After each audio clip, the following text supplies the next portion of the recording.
on the timer so that you do not run out of time. 10 minutes to present, 5 minutes for questions.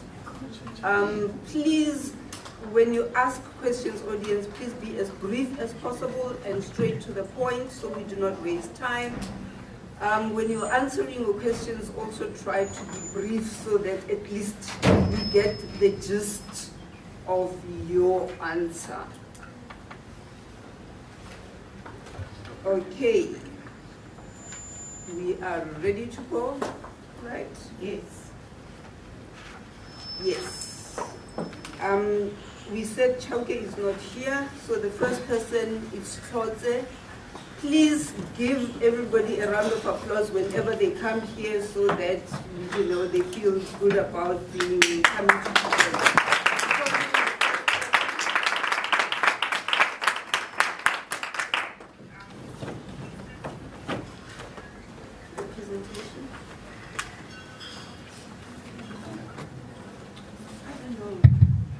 It's just maybe my height.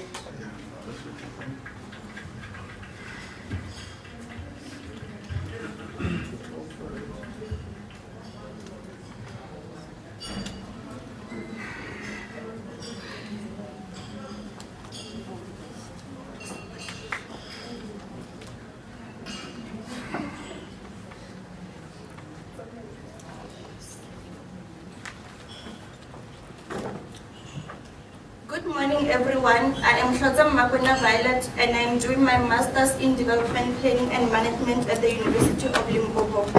I will be presenting on exploring indigenous knowledge systems for sustainable rural solid waste management in Ramantlodi Village, Limpopo Province, South Africa. Municipal solid waste in South Africa contributes significantly to pollution. As a result, it threatens the environment, human health, and sustainable development. Rural areas in terms of solid waste management are often overlooked in policy and infrastructure and service provision, leaving them vulnerable to unsafe disposal practices. Indigenous knowledge systems therefore offer potential solutions. However, the modern waste such as plastics and disposable diapers challenge their effectiveness. This study therefore aims to explore indigenous knowledge systems for sustainable rural solid waste management in Ramantlodi Village, Limpopo Province, South Africa. Moving right along to literature review, the review is divided into 4 sub-themes. However, in the interest of time, I will only focus on the theory underpinning the study.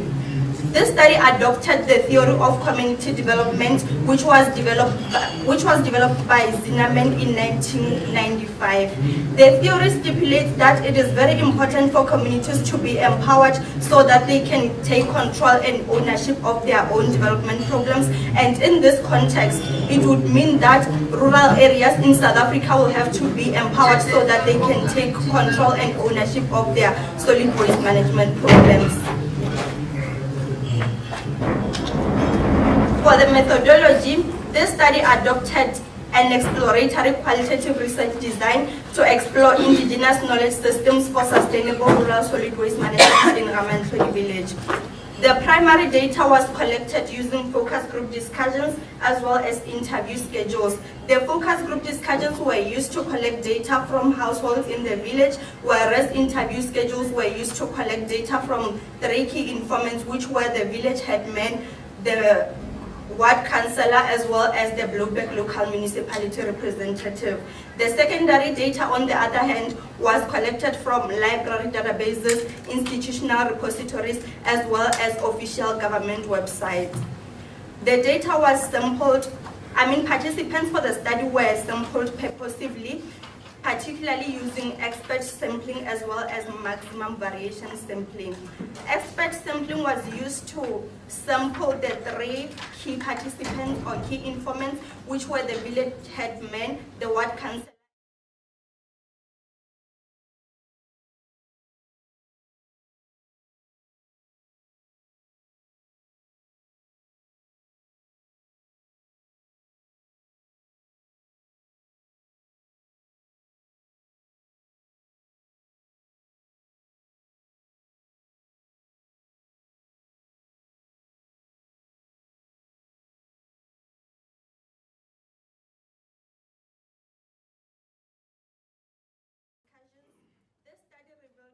the most common disposal practices in Ramantlodi village in relation to solid waste were open dumping, open burning, as well as dumping some waste into the river, particularly diapers. It also revealed that there are households that are still practicing the old ways of washing diapers before burning them, and this reflects that some households are trying to adapt past nappy washing practices to modern solid waste, which is diapers. However, it still remains unsafe and unsustainable as it poses threats to those washing it. And it is also important to remember that one of the reasons why we moved away from the past reusable nappies was to ensure that people are safe, they are not exposed to waste by washing it. However, if some households are still practicing such practices in a way of them to protect the environment from direct interaction with diaper, it still remains a problem. The findings also revealed that most of the existing studies in South Africa in relation to rural solid waste management focus mostly on organic waste, overlooking the challenges posed by plastic and diaper waste, in a way that they might say indigenous knowledge systems are sustainable in addressing rural solid waste, since most waste in rural areas is organic. However, they most of the time fail to account for the modern waste that is finding itself in the waste streams, such as plastics and diapers.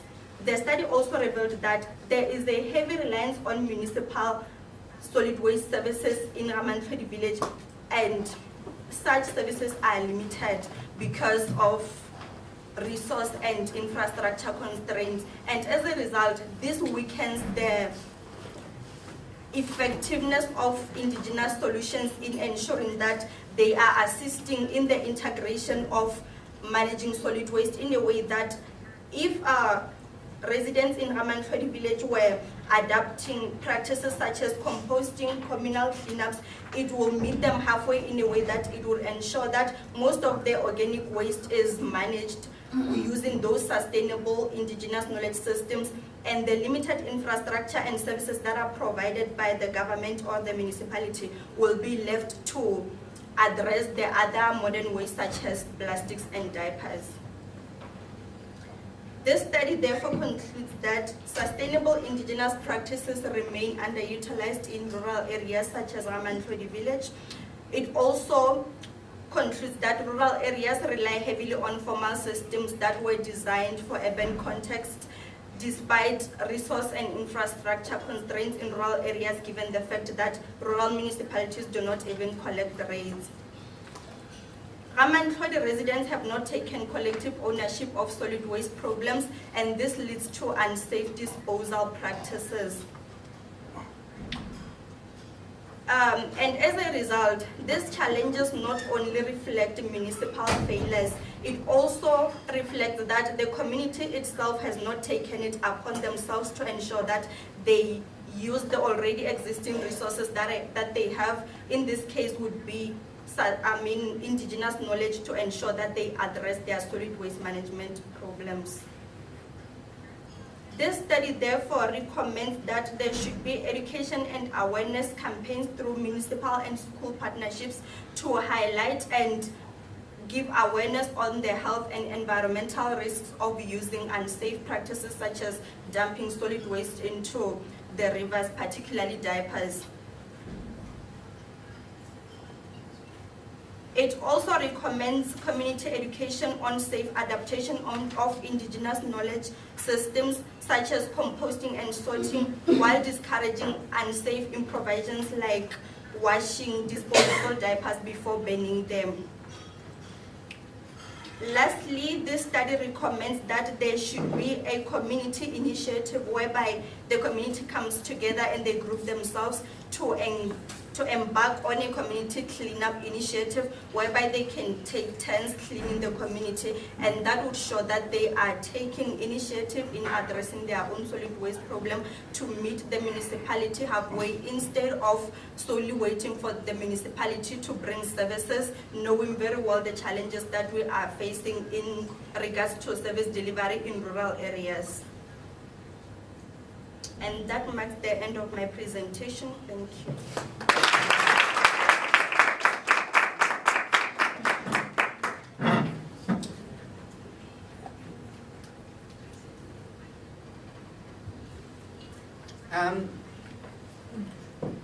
Thank you very much, Ms. Klotze.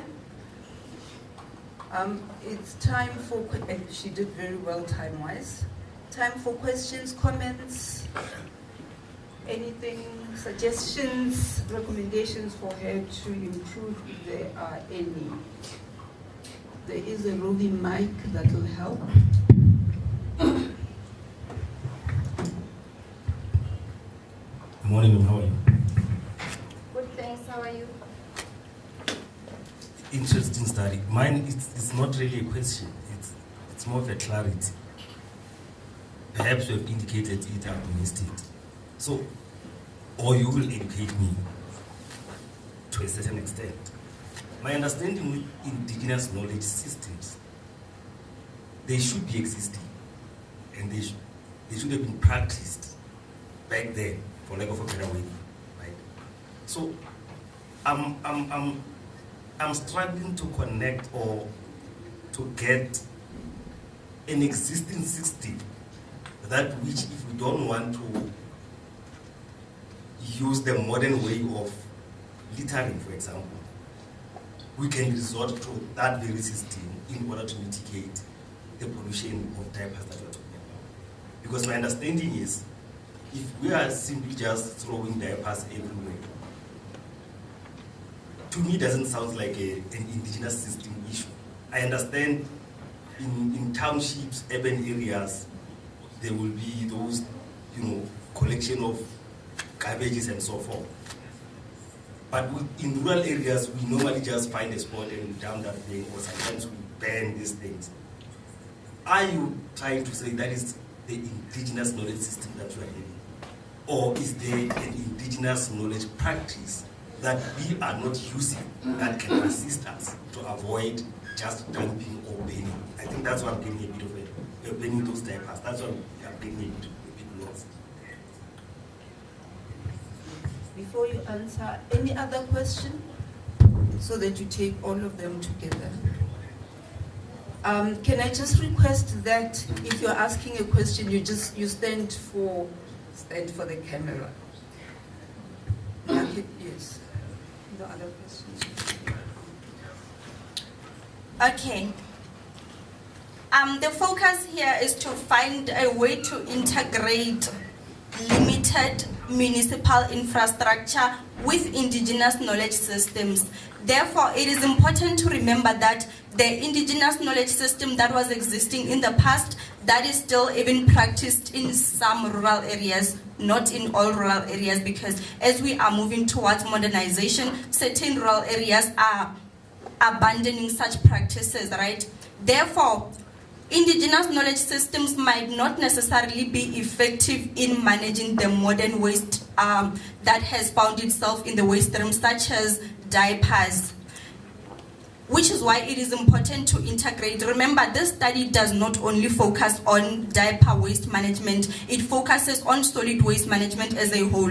Therefore, what I am trying to say is that households can use indigenous knowledge systems to be able to manage the organic waste so that it is not disposed out there in the environment, while they are also utilizing the limited infrastructure provided by the municipality, given that infrastructure is limited in rural municipalities, to try and manage that waste, such as diapers. So I am basically saying there is a need to find an integration to manage solid waste in rural areas in a way that indigenous knowledge systems can be used to manage organic waste, whereas the limited infrastructure is left to manage the modern waste such as diapers and plastics. I don't know if I have answered you.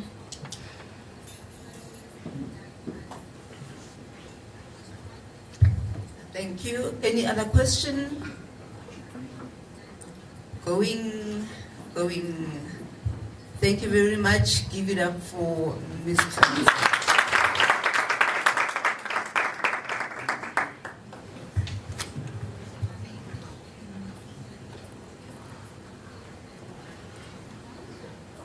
And the next candidate, Shadung.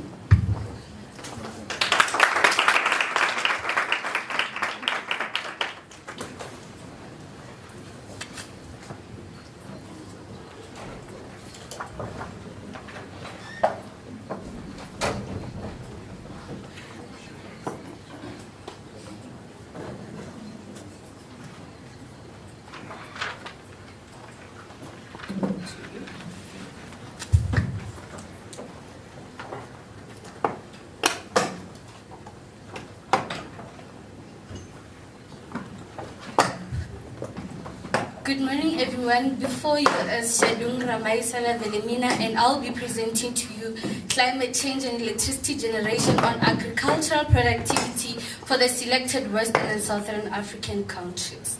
Now, ladies and gentlemen, agriculture is vital for food security, employment, poverty reduction, and economic growth. Now, we are faced with climate change and fossil fuel-based electricity generation that increasingly influences the agricultural productivity worldwide.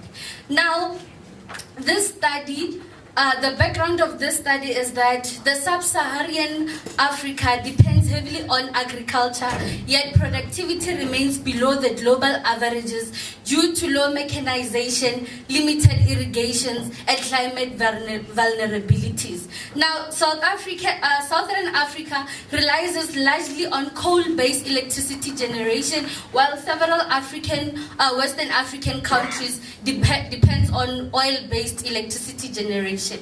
Now, this is particularly important in the sub-Saharan Africa, as I've indicated, where agricultural productivity remains below the global averages. Despite the importance of agriculture for livelihoods and food security, agricultural productivity in Southern and Western Africa remains constrained by climate change, carbon emissions, and dependence on the fossil fuel-based electricity generation or systems, while threatening the progress towards the Sustainable Development Goal number 2, which is zero hunger, SDG 7, which is affordable and clean energy, and SDG 13, which is climate action.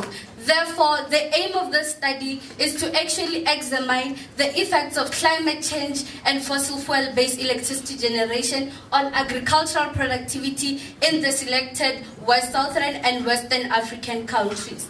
Now, the main objective is to see the effects of temperature and precipitation on agricultural productivity, and also assess the impact of carbon emissions on agricultural productivity, while also evaluating the effects of coal and oil-based electricity generation. Now, moving on to the theoretical framework, this study is actually anchored mainly on two complementary theories, which is the Cobb-Douglas production function theory and the Ricardian theory of 1870. So the Cobb-Douglas production function, it actually explains agricultural productivity as a function of key production inputs such as land, labor, capital, energy, and technology. In this study, we're actually going to extend the environmental variables, which is temperature and precipitation. While the second theory, which is the Ricardian theory approach, it focuses on how the climate change, it actually focuses on the adaptation of the climate change from the farmers, whereby we are looking at the land productivity, farm revenue, and the adoption side, it is the crop switching, irrigation, and farming practices. So now the theoretical contribution is that we are going to integrate the Cobb-Douglas and the Ricardian approaches to explain both the direct effects and the adaptation responses. Now, going on to the literature review. There were so many authors that have done these studies, but mainly they focus on energy and agriculture, while others focus on climate change and agricultural productivity. Such as Tallinn focus on the climate change and agricultural productivity in the sub-Saharan Africa, while using the dynamic common correlated effects, while Manessa also focus on electricity generation and agricultural development in Africa, while using dynamic generalized methods of movement. And REMA looked at the shock analysis and the impulse response function of climate change, cereal crops, livestock production, and carbon emissions. Now, ladies and gentlemen, this study is a panel study consisting of 10 countries, 5 from the Southern African countries, while 5 from the other Western African countries. From 1990 to 2023, the sources were from the World Bank, Climate Change Knowledge Portal, and International Energy Agency. So as I've indicated previously, that this study is actually anchored on the Cobb-Douglas production function. We can see that from the model that here, it means agricultural productivity is a function of temperature, precipitation, carbon emission, as well as electricity generation. Then now we further disaggregate the model into two, whereby we are now focusing on agricultural productivity for the Southern African countries and agricultural productivity for the Western African countries. So the difference is that now we have measured electricity by using two sources. The one from the Southern, it's the coal, and the other one from the Western, it's the electricity generated from oil. Now, this study has also adopted the principal component analysis, whereby we have created an index. Since electricity generated from coal and fossil fuels emissions, they have there was a result of multicollinearity, and also the VIF was very high. So we decided to take create an index since it's explaining it's the same. So the study further continued to use the cross-sectional ARDL model, which comes from the dynamic common correlated effects. We've also used the Drumet-Helin-Palin causality impulse response function to look at the shocks and the stability inverse roots of AR polynomial to check if ever our model is stable. Now, ladies and gentlemen, these were the results. Our results had differed according to regions. It is seen that in the Southern African countries, the temperature has a positive effect in a long run on agricultural productivity, while coal electricity emission index, it has a negative impact on agricultural productivity. This implies that the more we emit, our agricultural productivity declines. And then for the Western African countries, precipitation, it is the one that was statistically significant, indicating that if ever the precipitation, such as our rainfall, droplets and other things, they increase, it means that the agricultural productivity in the Western African countries will increase as well. Now, when we look at what happens in the short run, is that the error co-integration model, it is statistically significant and it is negative for both the Southern and Western African countries. Now, the short run results revealed that the coal electricity emission index in the Southern Africa, it declines agricultural productivity within a short run, while also the temperature, it affects the agricultural productivity in Southern African countries.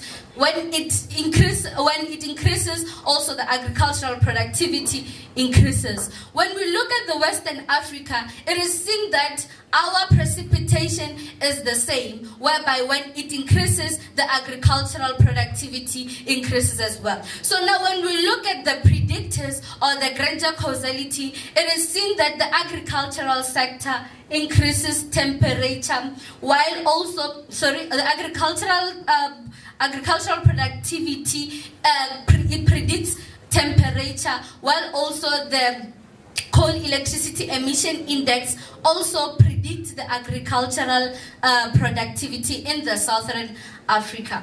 So now, ladies and gentlemen, my findings, when we continue, it is seen that there is a shock whereby the temperature shock to the agriculture increases in the Southern Africa, and the precipitation shock also increases. However, it declines over the long term, while the coal electricity emission index, it shows a rise.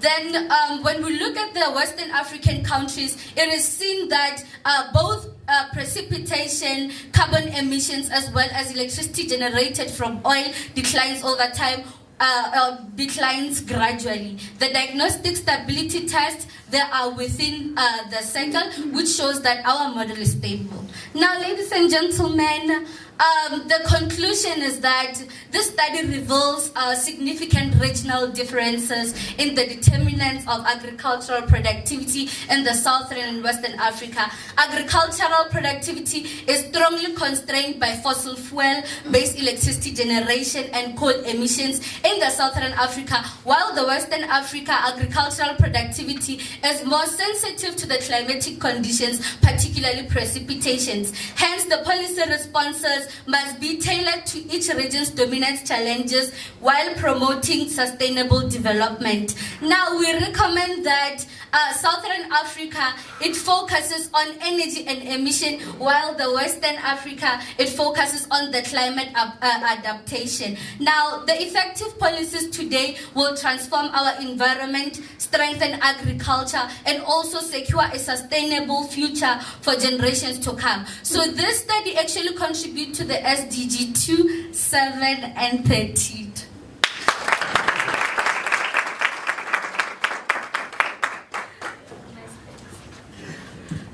Interesting.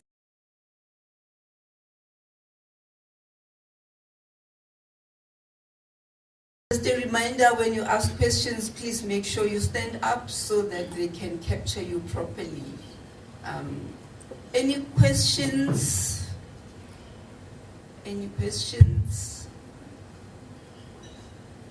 I see one hand here. Any other hand? I see there are two hands. We'll take the two questions and you'll answer them at the same time. Please make sure you stand up. Thank you very much.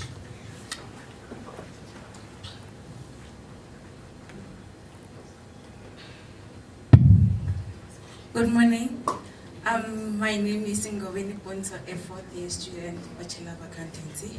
Okay, my question is that you were talking about temperature affecting agricultural production, right? So I wanted to ask you, what is it that you are gonna do to deal with the temperature? Because temperature is a measure of how hot or cold something is. How are you gonna deal with it going forward so that you can be able to continue with your agricultural base?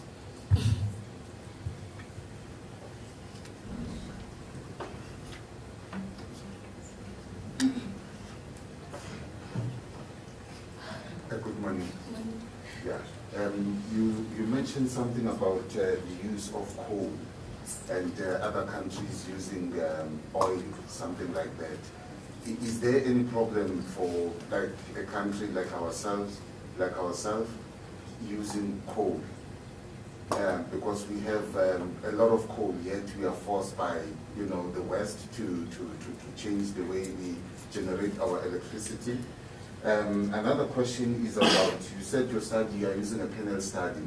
There are five countries in the West and 5 countries on the other side.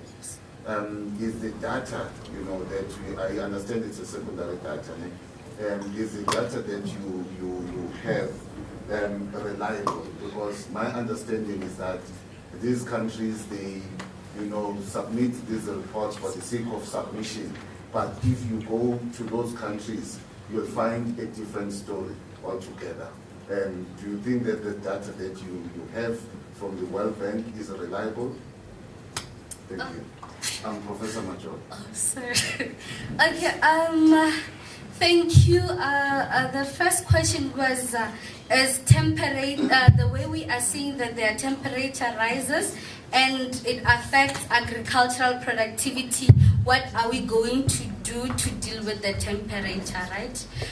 If ever you have seen the results, the results were indicating that the results were indicating that in the Southern Africa, temperature, it actually affects agricultural productivity positively. So it's going to differ with regions.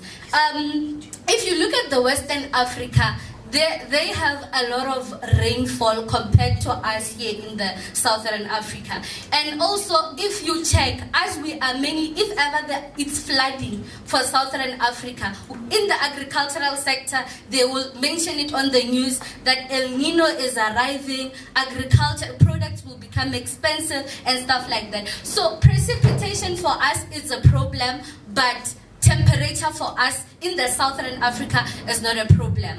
However, it is a problem in the Western Africa. So they need to take the mitigating strategies, of which our Southern African countries have already started by doing that. Unfortunately, we cannot control the weather, but we can mitigate by stopping emitting, by stopping doing the things that we are currently doing.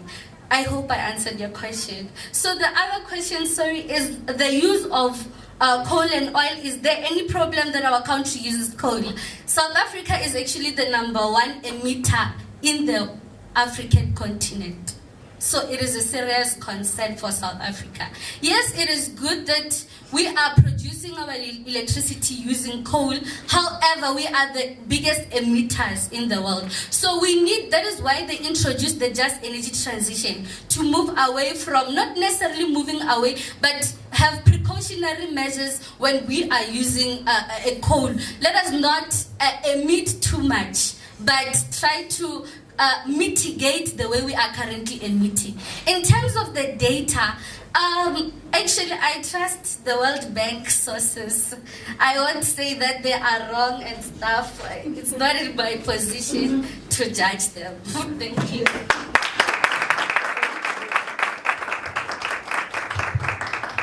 Thank you very much, Ms. Shadung, for an interesting study.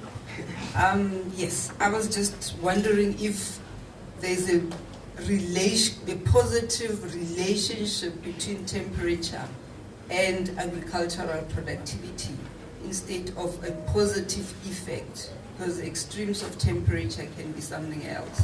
Just wondering, check that difference. It's very minor difference. Thank you very much. The next person, I don't know, did Totonyane come in by any chance in between while we were talking? Ntini, did they come in by any chance? Ntini, sorry, yes, Ntini is the next person on the list that is present is Ntini. Give a round.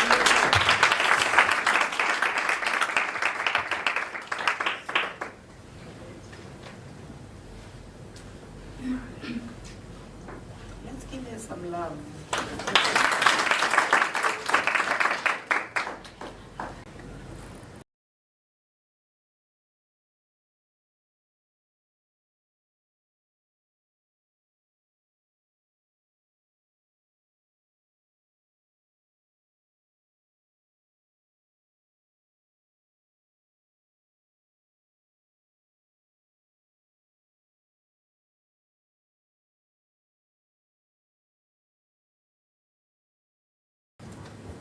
Good morning, everyone.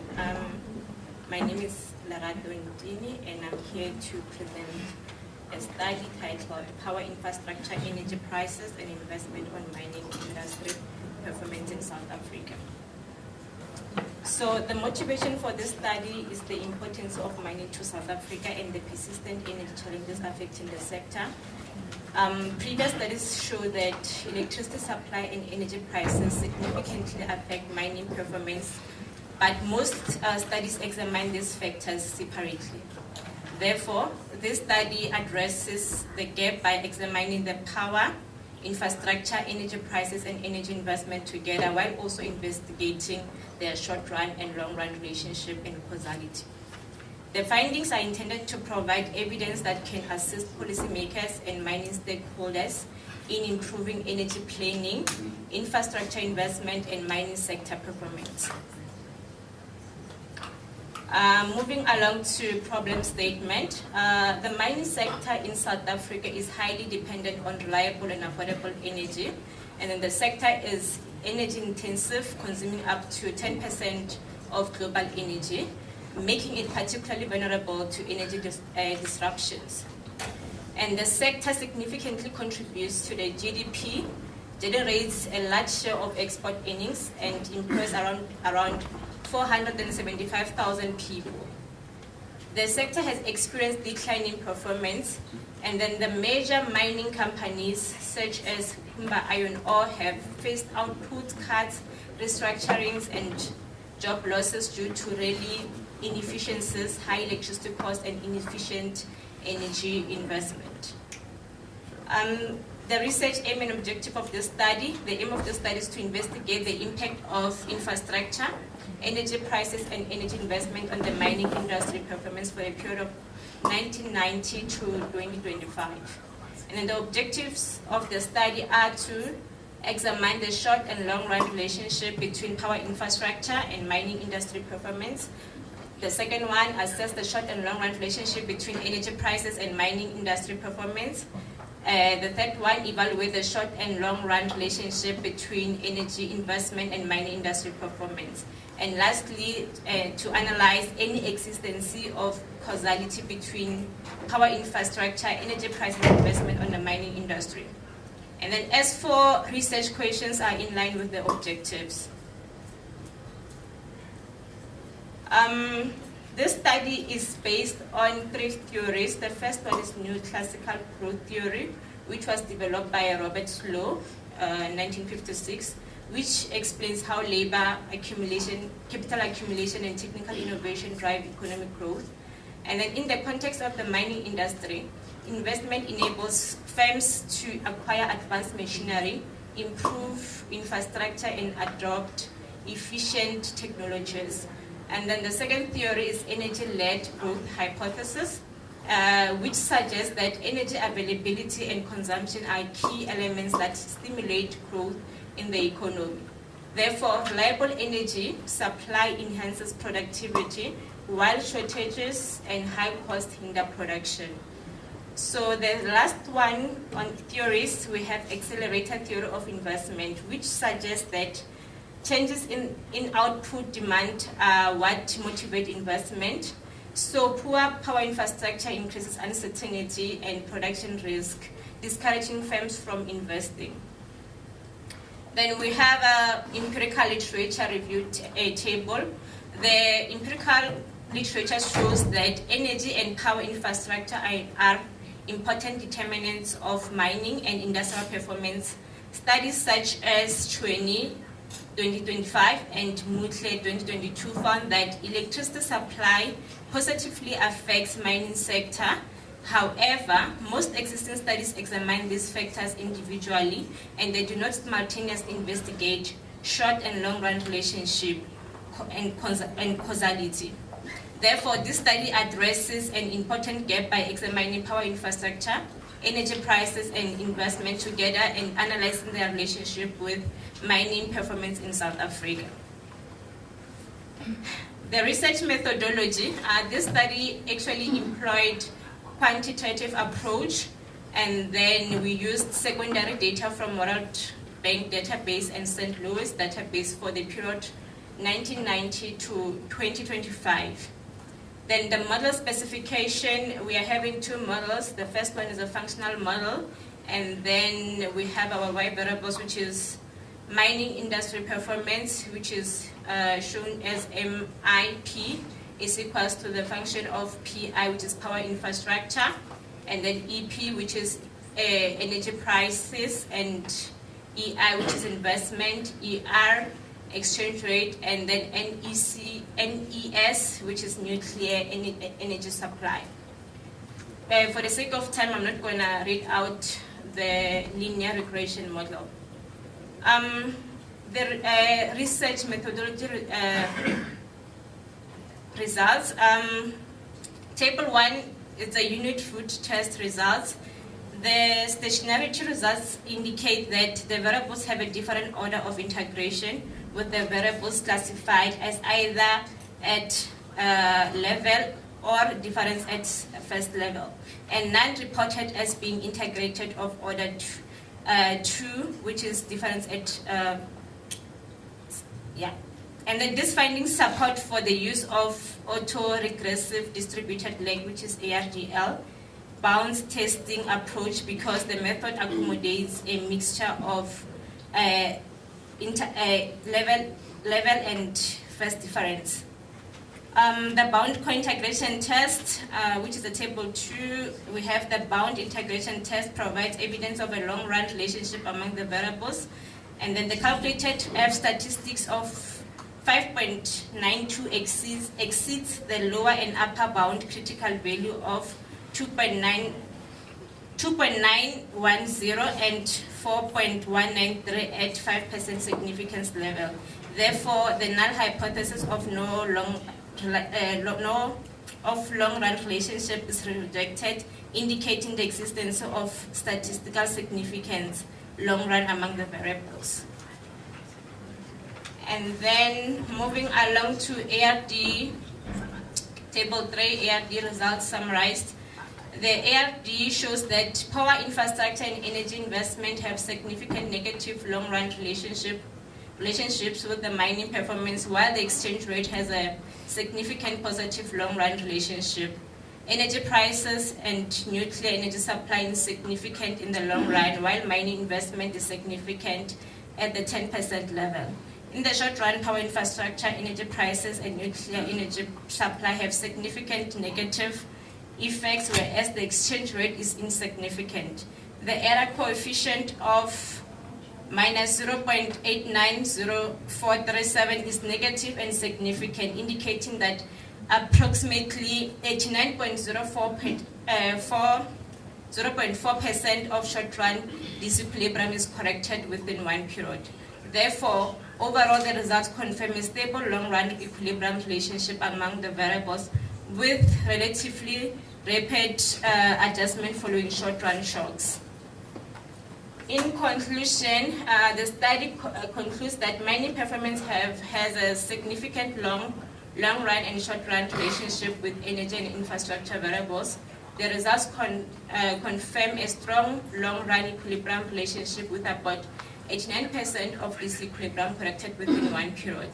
Energy prices show the strongest evidence of causality, while power infrastructure and energy investment are significant at the 10% level. Overall, the diagnostic results indicate that the model is statistically adequate and correctly specified. So with the recommendation of the study recommends increased investment in reliable power infrastructure to reduce electricity constraints affecting the mining sector, and also energy investment should be strategically directed towards improving the reliability, efficiency, and sustainability of energy supply. Policymakers should also consider measures to manage energy price pressures and promote alternative energy sources to reduce vulnerability of mining activities to energy-related constraints. Finally, stronger coordination between government, energy stakeholders, and the mining industry is recommended to support sustainable long-term investment and improve mining sector performance.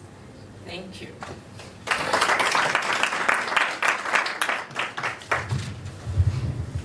Thank you very much for such a good presentation, done just in time. Any questions? There's one hand here.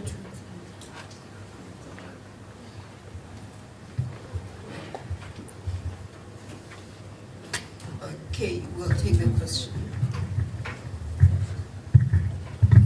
Thank you for your presentation. Looking at the title of your topic, I saw investment as one of your variables, right? And on your problem statement, you stated that firms are being discouraged to invest. And as we moved with your presentation on your methodology, I thought you are going to show us the proxies of your variables, of which now I'm not sure if you are speaking about foreign direct investment or domestic investment.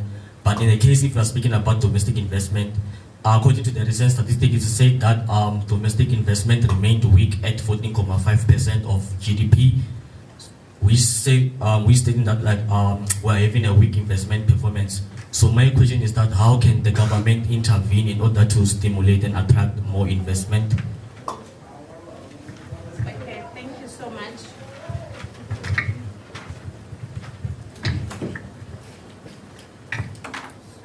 Thank you so much for your question.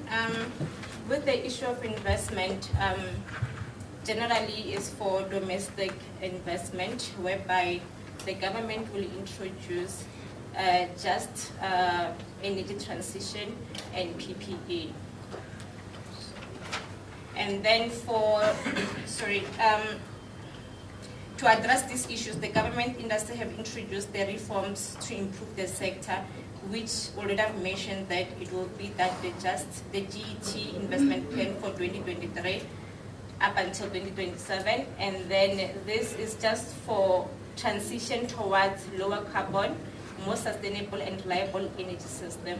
And then also for the PPP, there will be public-private partnership, whereby there will be an arrangement where the government and the private sector work together to develop, finance and operate or maintain infrastructure, mobilizing private capital.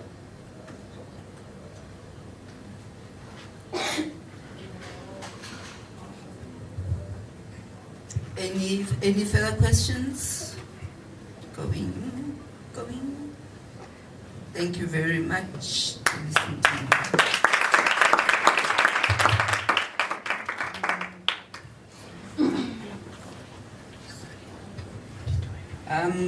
We're doing quite well because of those that are not here. So I'm just going to check again those that are supposed to be after tea. We're not going to take a tea break yet. I'm just going to check again. They were not. Oh, you are here. Then the chance is yours. Let's give it a round of applause for Mutu.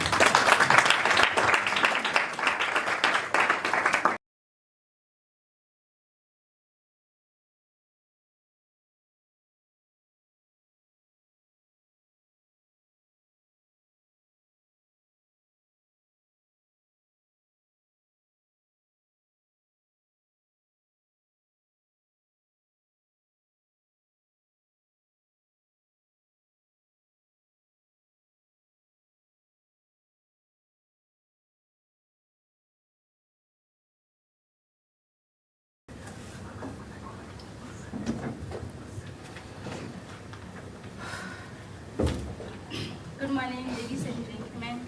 My name is Mutu Binyaro. I'm a student under the School of Economics and Management.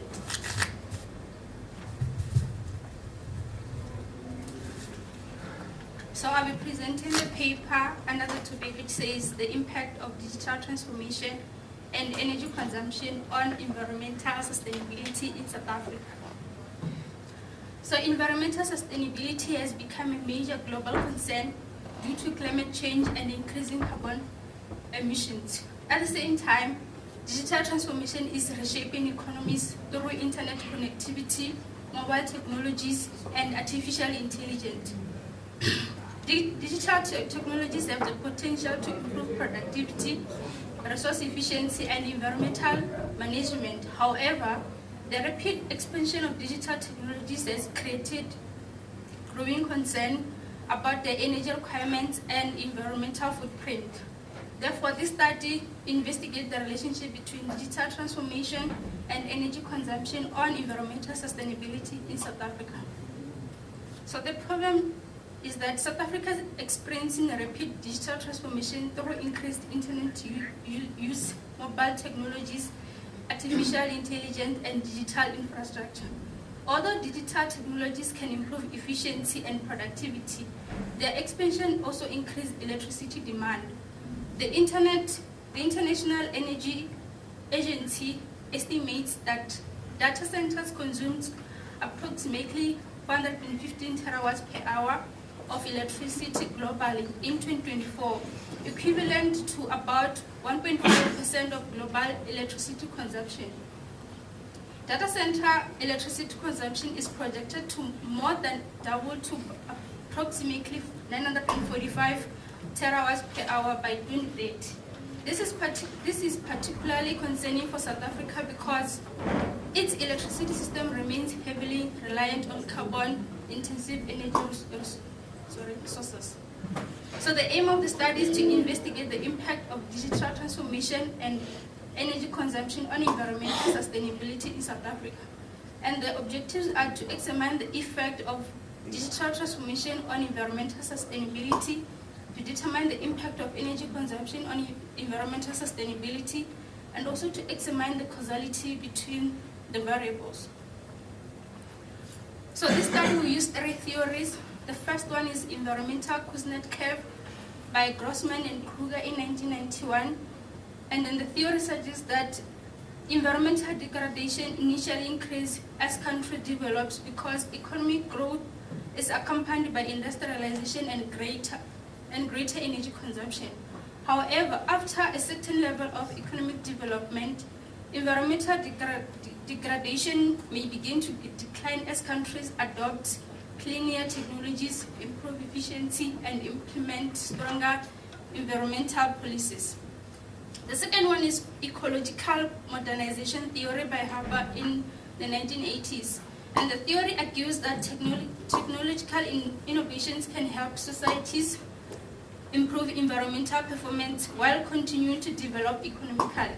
In other words, economic development does not necessarily have to come at the expense of the environment if cleaner and more efficient technologies are adopted. And the last one is the endogenous growth theory by Roma in 1986. So this theory argues that technological progress and innovations are important drivers of long-term growth. Unlike traditional growth models, the theory treats technological advancement and knowledge as factors that can be developed within the economy through investment, innovation, and human capital. So for empirical literature, I reviewed previous studies that examine the relationship between technology,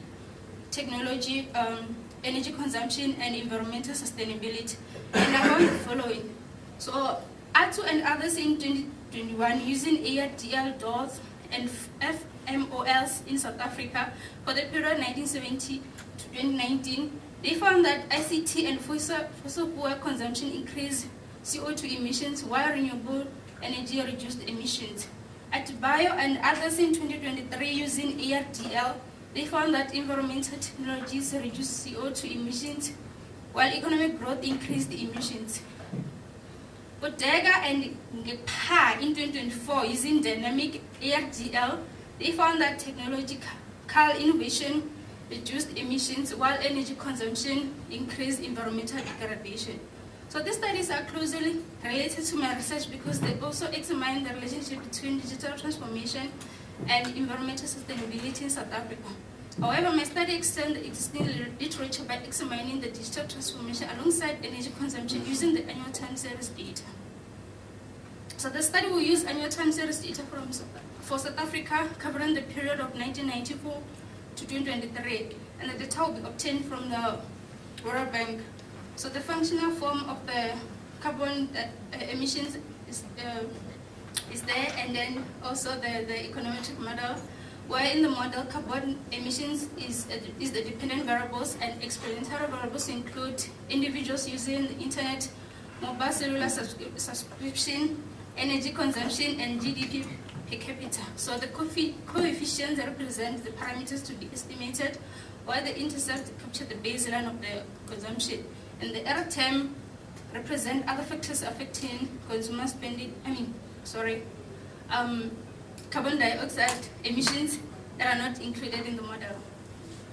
So after running the result, we have found that looking at the long run result, INU has a positive and statistically significant effect on CO2 emissions, while EC also has a positive and statistically insignificant effects. So this means that over long term, increases in internet usage and energy consumption are associated with the higher CO2 emissions.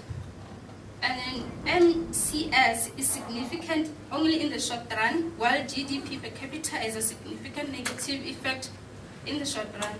The significant and negative error correction term confirms the long-run relationship with about 90.7% of disequilibrium corrected within one period. And the diagnostic test indicate that the model is well specified. The residuals are normally distributed. There's no evidence of heteroscedasticity, and there is no serial correlation. Then, therefore, the model is considered statistically reliable. And with Granger causality, the causality results indicate evidence of unidirectional causal relationships among the variables. In conclusion, the findings indicate that digital transformation and energy consumption are important factors influencing environmental sustainability in South Africa. And the internet usage and energy consumption is a positive and significant effect on CO2 emission in both short run and long run. This suggests that the expansion of digitalization is to be accompanied by improvements in energy efficiency and cleaner energy sources. Based on these findings, the study recommends promoting energy efficient digital technologies, increasing investment in renewable energy, and incorporating environmental consideration into digital transformation policies. These measures can help South Africa benefit from digital transformation while limiting its environmental costs. Thank you.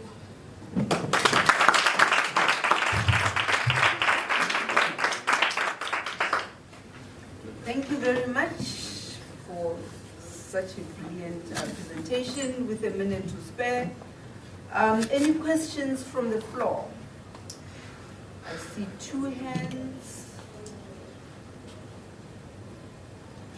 This one, and then at the back, and then you give answers. Greetings. My name is Machete Angel. I'm a 4th year student doing Bachelor of Accounting. You mentioned that we have a rapid digital transformation in South Africa. And to meet that growth, we can use data centers.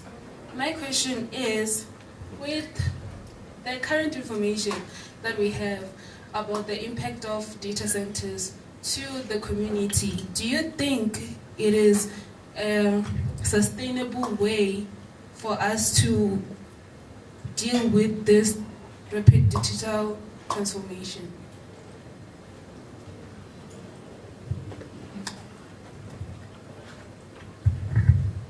No, the second question first.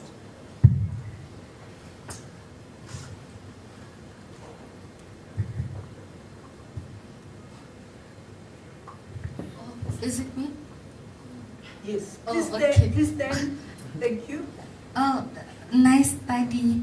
I just wanted to ask, in terms of the theoretical framework that you said that you have made, which is the environmental Kuznets curve, I know that it uses a quadratic polynomial function, and when I saw your model, I couldn't see if ever you managed to apply the main environmental Kuznets curve. I just wanted clarity on your methodology part, yes.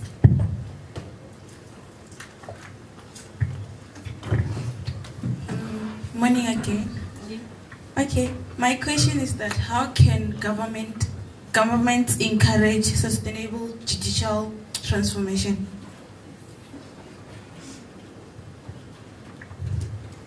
Any other question?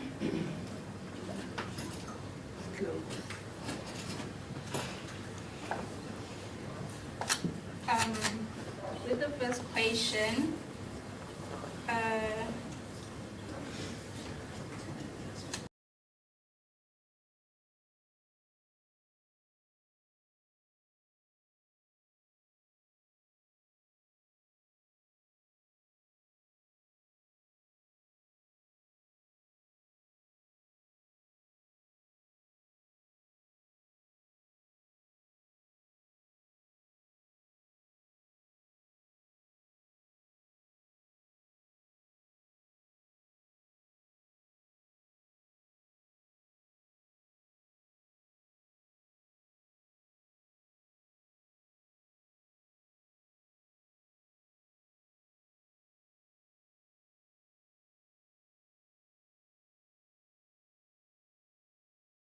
So there's an invitation to discuss outside.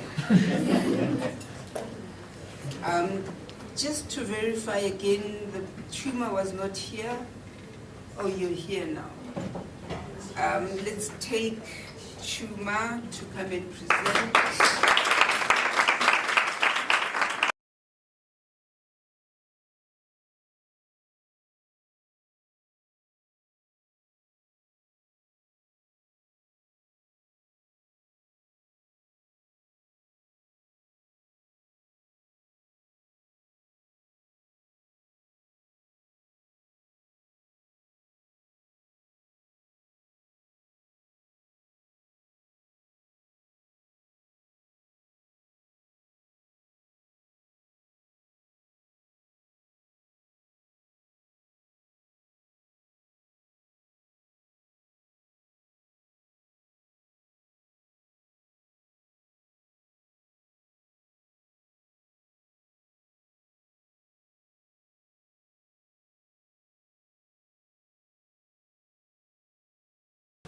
Greetings. My name is Chimate Piso Charity. I am an honor student from the School of Economics and Management. I will be presenting a research titled Climate Risk, Green Finance and Capital Flows in the Southern African Development Community, also known as the SADC. The reality is, climate change is no longer just an environmental issue. It has become now a major global financial and economic challenge, influencing investment decisions and capital allocations. This relates to the nexus that environment affects people and people affect the economy. Climate-related risks such as floods, rising temperatures, environmental degradation, increased uncertainty, and negatively affect economic performance and particularly in developing economies. And this is the same thing we see in the SADC. SADC is highly vulnerable to climate change, and also it faces a low and unstable capital flows despite having a strong investment potential. At the same time, green finance has emerged as an important tool for mobilizing environmentally sustainable investments, supporting adaptations and economic resilience. So, the problem is, SADC continues to receive low and unstable FDI despite having high investment potential. Climate vulnerability also and weak green finance may be discouraging to foreign investors to the SADC region. Existing studies mostly treat green finances and capital flows separately, creating a gap for the combined effect in the SADC. What this study set out to investigate whether climate vulnerability, green finances influence FDI inflows into the SADC for the period of 2003 to 2023. To specify, I had 4 objectives: to assess the impact of climate vulnerability on FDI, to establish the green finance on FDI, and also to analyze the output of carbon dioxide emissions on foreign direct investment.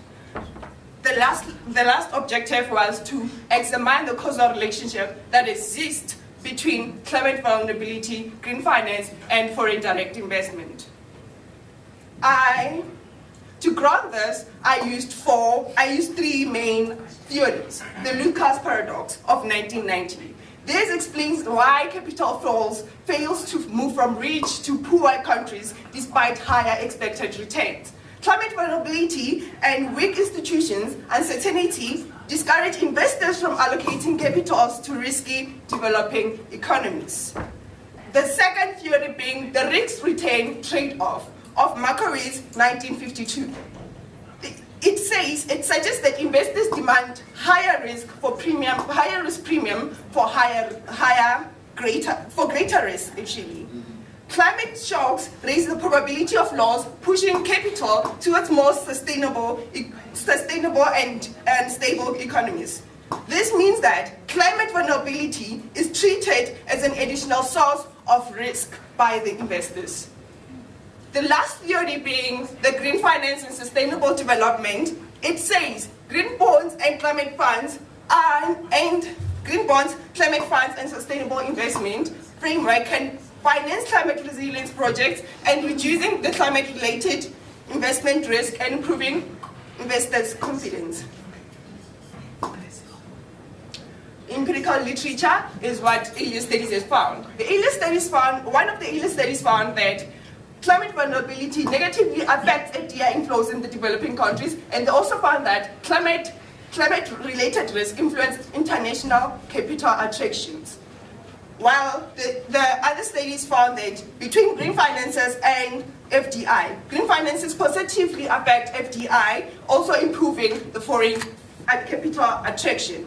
The causal relationship found by these earlier studies is that environmental degradation indicated they gradually cause changes in foreign investment patterns, and also they improve the environmental outcomes and support capital inflows. All these studies have been done, but the gap identified is that they don't examine climate vulnerability, green finances, and FDI combined. They study them separately, creating the gap of an integrated panel framework. This study was done using a secondary panel data with 12 SADC countries, and from the period of 2003 to 2023 as mentioned, meaning there are 263 observations, and the dependent variable being FDI inflows from the World Bank, explanatory variable being climate vulnerability from the Notre Dame again, CO2 emissions from the World Bank, green finance from OECD, Rio makers. Control variable being renewable energy, World Bank from the World Bank, real GDP also from the World Bank. The model is specified as follows. FDI, the functional model is explained as FDI as the function of all these variables I have mentioned, and the linear regressions is as seen on the board, even though it's not very much visible. The estimation techniques that were tested actually are the cross-section dependence, the unit root test, the co-integration, the panel EGLS or seemingly unrelated regression, and the panel causality direction of Demetrius-Buchanan. The results are as follows. The cross-sectional dependence test results show that all three tests that were tested for cross-section, they have a probability of less than 5% level of significance. So therefore, we have the decision that with this result, we have to reject the null that there is cross-sectional independence. This meaning that our model is actually cross-sectionally dependent, leading to us using the second generational, leading to me using the second generational unit root test. The second generational unit root test used was the CIPS statistic, where all my variables as seen, the FDI was stationary at level, meaning it has an order of integration of I0, and then climate vulnerability and carbon dioxide emissions and green finance were also stationary at level, also integrated at order I0. The two other variables, my control variables, were not included here for space, but they were integrated at order I1. They were only stationary after there were different ones. Co-integration test was also tested using two tests, the Padroni and the Westerland test, where the Padroni said there is long-run equilibrium between the variables, and the Westerland said there is no long-run equilibrium between the variables. This mixed conflicting co-integration results, and also the mixed the orders of integration from the unit root test, led to me choosing the panel EGLS as the main estimator instead of FMOLS or a DOLS, as it does not require a confirmed quintering relationship. The panel EGLS, or the seemingly unrelated regression that I chose, it shows that climate vulnerability has a positive significant relationship with FDI, while CO2 has a positive, or negative actually, CO2 has a positive relationship but insignificant. And all the other three, green finance, renewable consumption, and linearized GDP, has a positive relationship, which is significant. The causality was that climate vulnerability and CO2, they have a significant cost to FDI, while green finance has a significant cost that is significantly caused by FDI. Renewable energy and GDP has no directional significant causality in either directions, and also I did a cross-sectional dependence after estimation as a diagnosis text, which showed that 2 now of the tests that were previously done are now rejecting the null hypothesis, are failing to reject the null hypothesis, meaning that I have corrected the problem of cross-section dependence.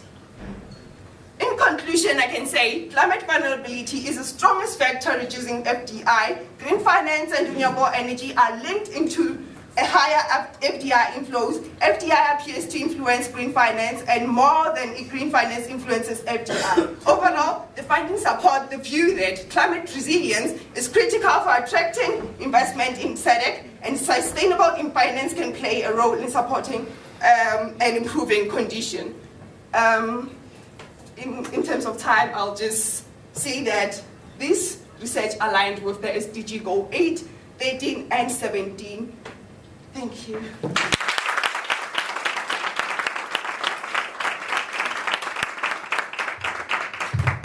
Another round of applause. She's a wonderful student. Everyone else that's been here, all of them were master's students, so let's that loud. Questions? Any questions? Additions? Suggestions to improve? There's one hand there.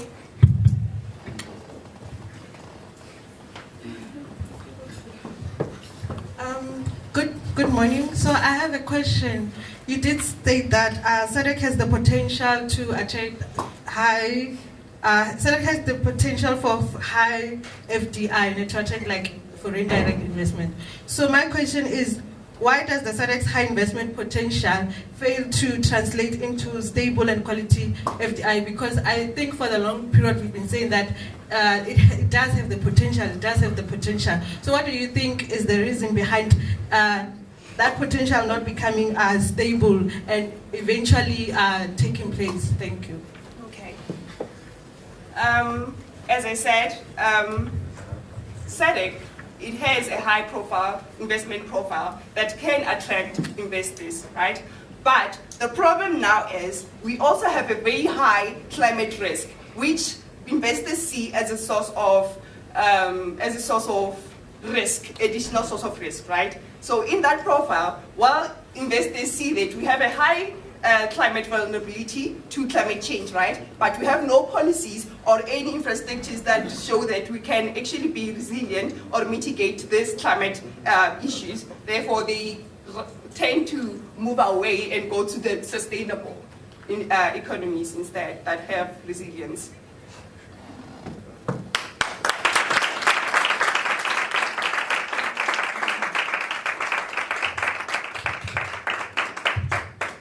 Thank you very much. Can I just check?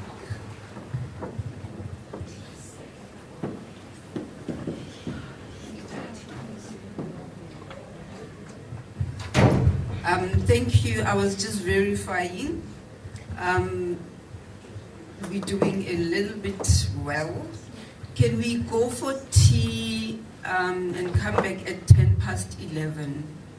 We get 5 minutes grace. Normally it's 15 minutes, but let's take 20 because we're doing so well. Yes, let's go for tea. Thank you. Thank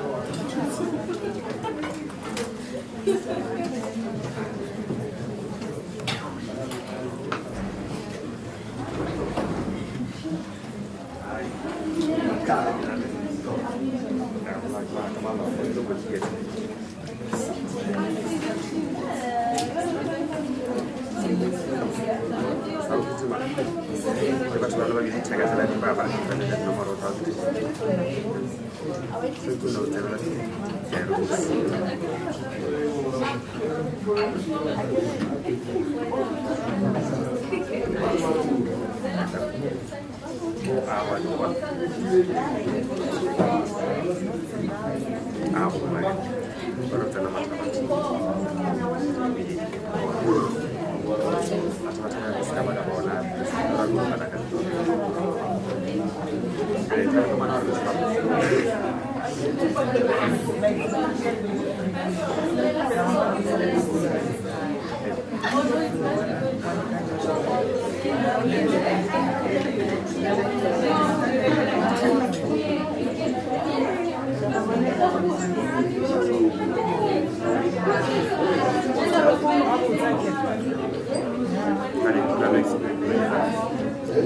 Just the pants. I need the pants. And the sneakers. And the sneakers.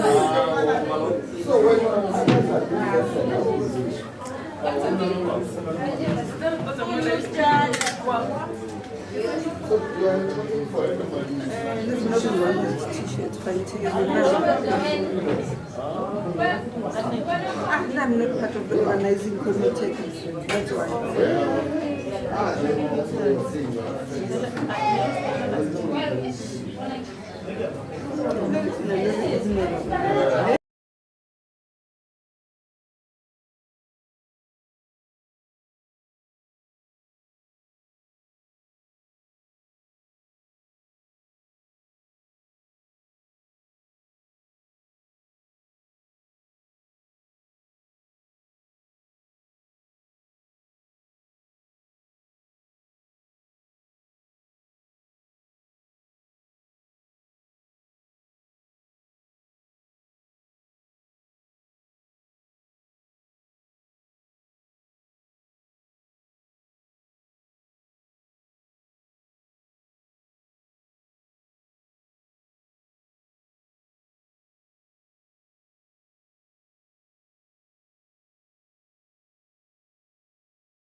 Well, starting on with introduction and background, South Africa has never been more connected, and yet our economic growth has never been more slower. Well, this study asks why. Since 1994, South Africa has gone from almost no household internet access to a country where more than 75% of people use internet access, and mobile subscription are now higher than the population itself. While the state has treated connectivity as a growth driver, the Department of Communication and Digital Technologies says affordable universal access is the key to bridging the digital divide and creating jobs. The global research often cites a rule of thumb that says a 10% rise in broadband use can lift GDP by a roughly 1.38% in developing countries. Recent research by Tolo showed that the effects of digitalization are mixed. The effects of income and development often show up later, while the cost of adopting and new technologies are felt immediately. Well, this mismatch of more connectivity but slower and shakier growth is why this study investigates whether internet penetration and mobile subscription, alongside with the control variables, the gross formation, investment, and the trade openness, affect the economic growth. Well, moving.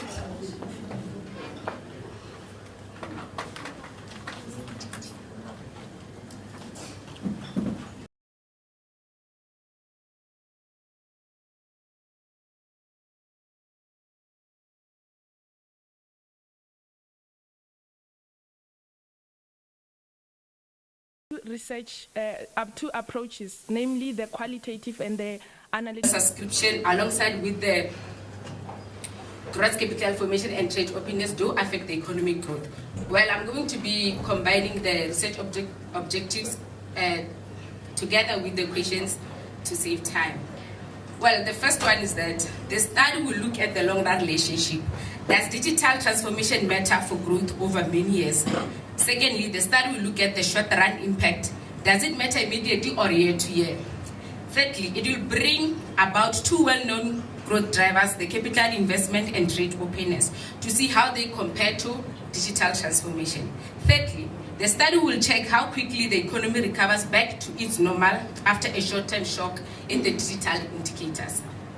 While moving on to the theoretical framework, the study will employ three theories, namely the solo growth model, the endogenous growth theory, the Scrumpter's creative disruption. Together, these three theories explain why digital transformation would help growth in the long run, but still create disruption in the short run, which is exactly the pattern this study is willing to test. Well, moving on to the empirical literature, global and developing country evidence is broadly positive. The broadband and ICT expansion test to boost economic growth, and across all 54 African countries, mobile phones, internet, and fixed telephones support growth.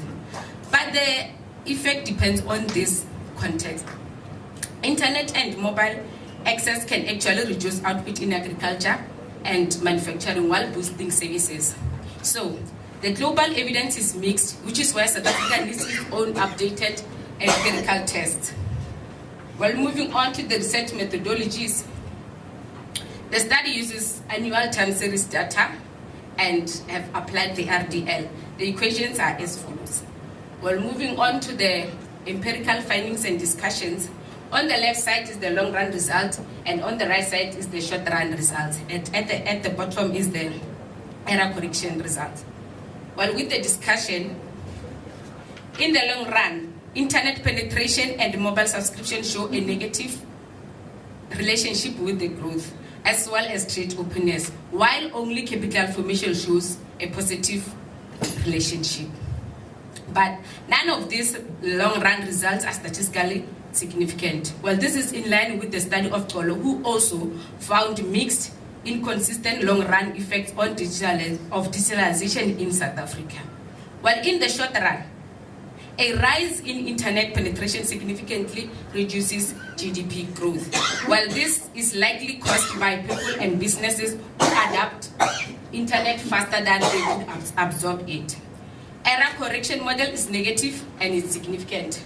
Well, this is a very good result for the study, and it shows that after a shock, the economy can revert back to its original form within a year. While moving on to the diagnostic test and Granger, the variables are normally distributed and there's no serial correlation, as you know, heteroscedasticity. With Granger cause, all the variables, they do not Granger cause our dependent variable, which is the GDP, but except for gross capital formation, because it's positive. While moving on to conclusion and recommendation, there is a genuine long-run relationship between digital transformation, gross capital formation, and trade openness and GDP in South Africa. Digital infrastructure should complement, not replace, investment in physical capital.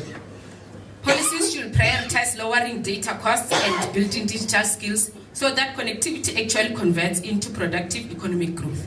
Well, in short, South Africa does not have connectivity problems anymore. It has absorption problems. I thank you.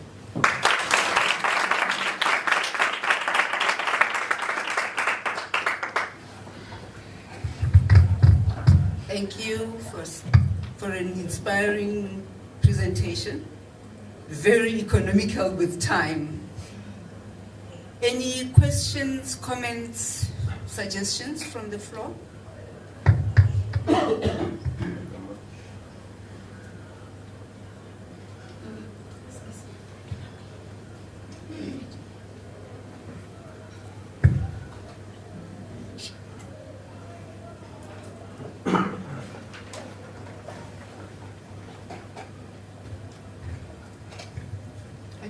I don't see any hands. Oh, okay. Yes, there you are.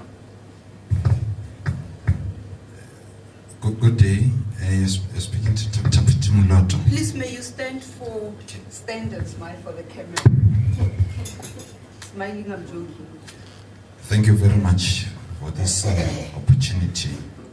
I'm Dr. Putimoloto. I just want to make a few comments. Well, otherwise, the presentation was good. However, when we look at the recommendations and the conclusion, I would suggest that each and every one must be on its own. For an example, the conclusion must come before the the recommendation should come before the conclusion. Thereafter, you get the conclusion. Because if you match the two, somehow even somebody who is not really clear about what is going on, then you won't be able to catch up. But when the recommendation is before the conclusion and it says its own things and also the conclusion, that I think it will be more fantastic. Thank you very much. Thank you.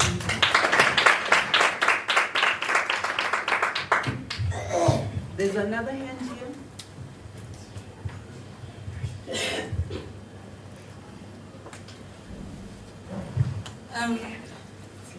Greetings. You mentioned that South Africa doesn't have a connectivity issue, rather the issue that it has its absorption. Okay? So I want to know if ever you have any recommendations on how South Africa can absorb better. Okay, the only recommendation I have is that the South Africans should get more connected earlier than before. Thank you.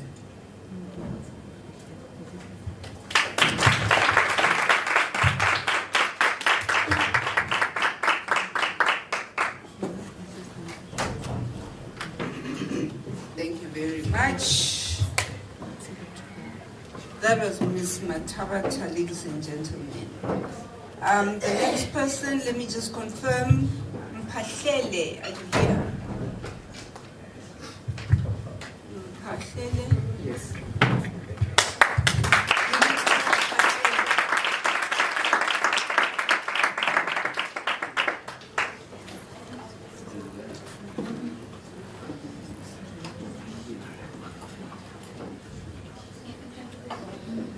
See that in decision making, while they are the most affected.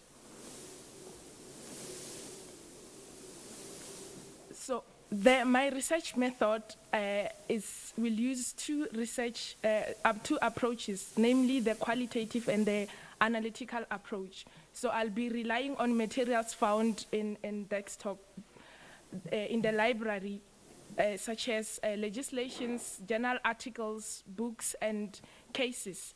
So the primary legal frameworks which regulate mining in South Africa is the MPRDA, which is the Minerals and Petroleum Resources Development Act of 2002 and the National Environmental Management Act. These legislations, they do integrate social labor plans to consider the social justices for the affected community. Thank you very much for the opportunity. Greetings. My name is Paswan Pahlele. I am a Master of Public Administration and Management finalist at the University of Limpopo. Today I am pleased to present a portion of my study themed the impact of rural-urban migration, on rural economic development in Lepelle-Nkumpi local municipality based in Limpopo province, Southern Africa. I greet you again, and I wish to extend my greetings to the Vice Chancellor in absentia and Principal of the Alma Mater, Dr. Mabelebele, the Executive Dean of the Faculty of Management and Law, Prof. Sibanda, Head of the Department of Public Administration, Ms. Pillay, Director of the School of Economics and Management, where I belong, Prof. Koma, Directors of all Faculty of Management and Law Schools, distinguished guests and fellow students, all protocol observed. My name is Paswani, as I said. I am a finalist, as I said, of Master of Public Administration and Management at the University of Limpopo, interested in rural economic development, especially focusing on governance, monitoring and evaluation, and accountability. I repeat that this is a portion of one's master's study and has a fully prepared paper ready for publication submission immediately after this session. The study is interdisciplinary. It touches on public administration, local economic development, spatial modeling, and applied mathematics. It uses a mixed method approach, employing structural functionalism theory and sustainable development theory, and introduces reaction diffusion as a conceptually advanced modeling framework to examine the impact of rural-urban migration on rural economic development, drawing inspiration from Lepelle-Nkumpi local municipality. So today, I remain happy and pleased to share with you, this beautiful audience, some of the key findings from this research and discuss extensively their implications. I hope for your pure attention, because I noticed a bit of lack of engagement in this respect. The presentation is a novelty, because no one has ever written at any level of study in public administration and management using reaction diffusion as a model for advanced data analysis and modeling.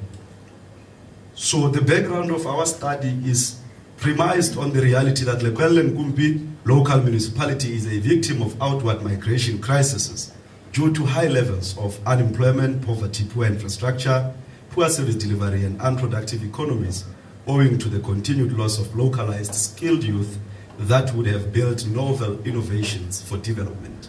Studies have found that the governments lack a clear strategy to address the steadily increasing number of migrants from rural to urban areas, and that these factors are common across countries worldwide. The key takeaway on this is that people migrate from the municipality because opportunities and services are urban-centered. Our theoretical framework is situated under these two theories. The first is structural functionalism theory, and this theory emphasizes that society functions through institutional interconnectedness and regulation. Secondly, it establishes that poor governance of the very institutions that must regulate the interconnectedness leads to outward migration.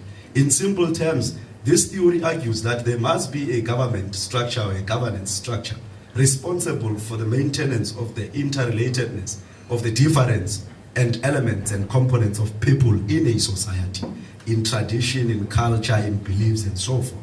But that poor management of that very structure then leads to people leaving that particular municipality And this is the reality of Lepelle and Kumpi local municipality. On the second theory, we use sustainable development theory.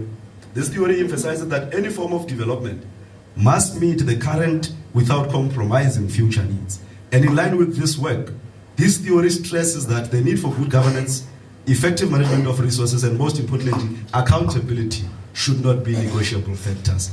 And the takeaway in line with these theories is that effective institutions and sustainable management of resources leads to the reduction of outward migration. Our methodology, as we had explained initially, is that we are using a mixed approach, a mixed methods approach. We have so far, because I said this is a portion of one's master study, sampled over 50% of the people that we had committed to engage throughout this particular study. So we engaged a total thus far of 17 participants, sampled in the form of 2 traditional authorities, 2 municipal officials, 2 community focus group consisting of 5 members per group, and 3 school management teams to best understand the investigated problem. So data in this regard was collected through structured interviews, focus groups, document analysis, and observations, supplemented by analysis tools such as your Atlas TI-26 for qualitative data analysis, Statistical Package for Social Sciences, SPSS, for quantitative data analysis, and applies the novelty that I introduced in public administration using reaction diffusion, which is an advanced applied mathematical approach for complex data analysis and modeling. What drives rural-urban migration in the context of Lepelle and Kumpi? Firstly, is high levels of unemployment, especially if you look at the numbers on the screen. Unfortunately, you may not be able to see clearly. But there's over 62.4% youth unemployment as we speak, according to Stats SA, in Lepelle and Kumpi. And there is an overall unemployment of 48.1% in the municipality. So youth unemployment in the municipality surpasses the overall unemployment statistic. It tells you the reason why particularly young people would then move away from the municipality looking for better opportunities in other areas. There is a lack of quality education and educational facilities. If you go around Lepelle and Kumpi municipality, you will learn that a number of public school properties are dilapidating because they've become redundant and useless. They are no longer used for any purpose or reason. So they are just infrastructure that is dilapidating and that is just falling apart. So this model that we introduce to analyze the complexities of such data is to also give you solutions. But before we get to the solutions or the recommendations of this particular study, I must also emphasize that there's a problem of poor infrastructure in the Lepelle and Kumpi local municipality. There's lack of access to reliable clean water and sanitation. And the impact that otherwise rural economic development then intakes is loss of innovative and skilled youth. It's a situation where people have got to depend on remittances and social grant. It reduces innovation and entrepreneurial capacity. It also infuses declination of mainstream economic sectors such as your agriculture. You may have to know that agriculture has been removed as a subject across all schools in Lepelle and Kumpi, even though the mainstream economy currently remains agriculture. Municipal governance challenges and the reaction diffusion model novel that we are talking about. Firstly, we identify that there is poor monitoring and evaluation of public service projects, which results in incomplete and unaccounted projects with budgetary implications. Secondly, we analyzed that there is lack of effective and efficient financial accountability, which leads to misuse of public funds and lack of value for money. There is lack of transparency and public participation, which leads to erosion of community trust and exclusion of the public from decision making. There is poor project oversight, which leads to project backlogs and an inherently unaccountable municipal officials. There is also lack of collaboration for public-private partnerships, which of course leads to then poor investment and economic activation opportunities. What is this reaction diffusion model in the context of public administration and management? We understand that the reaction diffusion model is a very advanced modeling applied mathematics approach to analyze data and statistics. And just briefly, it deals with spatial diffusion, migration pressure, limiting intensity, intervention effectiveness. Basically, spatial diffusion speak to the interrelations of people, like I said, in communities. Migration pressure speaks to the points that pushes people to migrate. Limiting intensity speaks to the interventions that can be made to mitigate the problem of rural urban migration. Gamma is the intervention effectiveness. Basically, in short, we go to critical threshold, that is your gamma. If Y represents the interventions that must be made, then it will result into R, which is the reduction. If you look at the equilibrium result, it reduces migration if strong interventions are put in place. These mathematical results also support our empirical evidence as we are collecting it continually. And therefore we recommend that there must be support for the formation of local economic spin-offs in that municipality, support small businesses, agriculture and youth skills development, and improve roads, water, transport, and other infrastructure to strengthen monitoring, financial oversight, accountability, and community participation.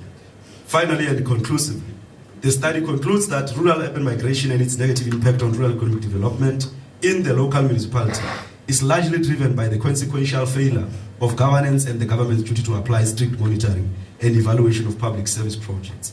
I thank you very much for the opportunity.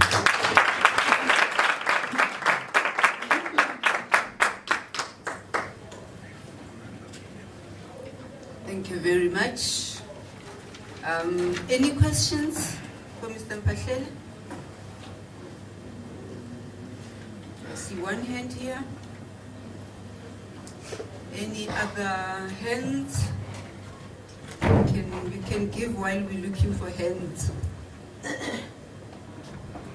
Okay, ma'am. And then you, and then there's another hand at the back. And then after that you can answer. Hi. You mentioned that there is little to no governance in the Limpopo municipality to deal with the gap that leads to outward migration. In an event where proper governance was available, which policies do you think would have been implemented to reduce the outward migration?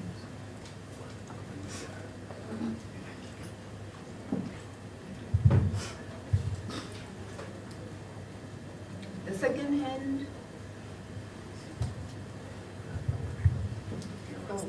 Okay, thank you very much. I was just listening to the gentleman giving us a presentation. So I just want to make very few comments on the presentation.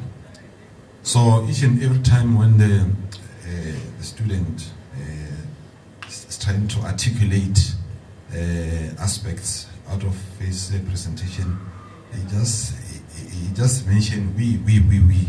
And then, for example, there are previous studies that was conducted which attest to what he's trying to articulate, but I didn't hear that because the way he's presenting and he's coming with the findings, it looks like his findings is not supported by literature. So I would love that his study be supported by the literature to show that what he's trying to bring on the table is very clear. Thank you very much.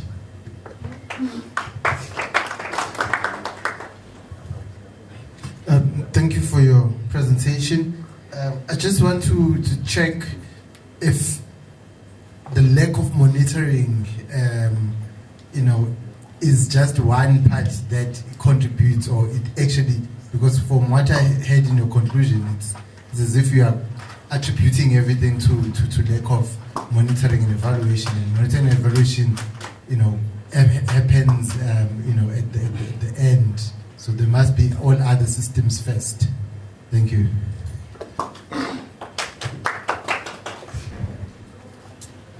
Thank you very much. In these few seconds left, one, I apologize, I could not get any of the questioners' names. Which policies do I think must be implemented? These are the policies that we think must be implemented. Policies that deals directly with the modeling of the spatial allocations in the municipality.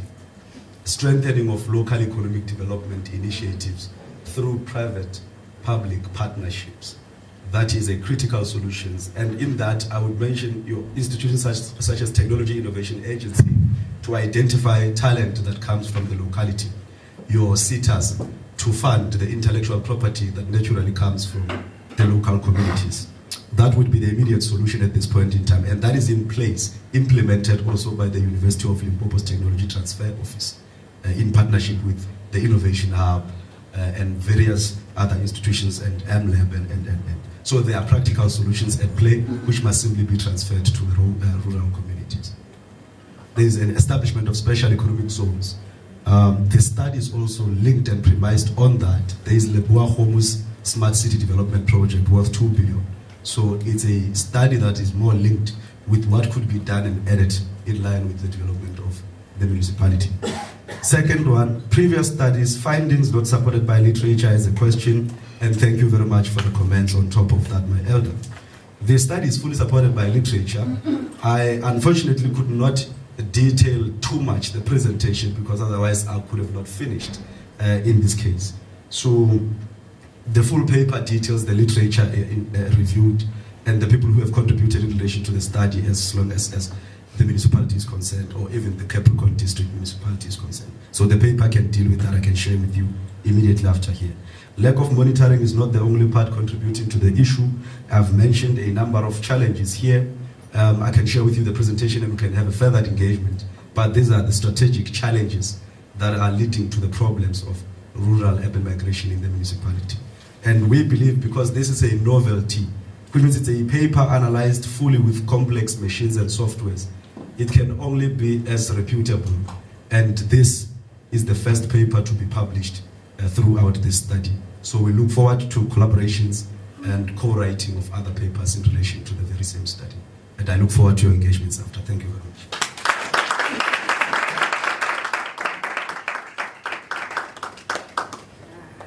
How about to give it up for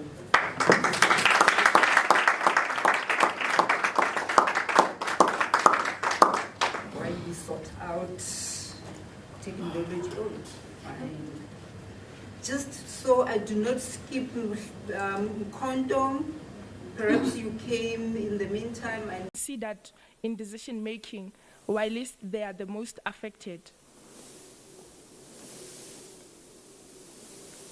So my research method will use two approaches, namely the qualitative and the analytical approach. So I'll be relying on materials found in desktop, in the library, such as legislations, journal articles, books, and cases. So the primary legal frameworks which regulate mining in South Africa is the MPRDA, which is the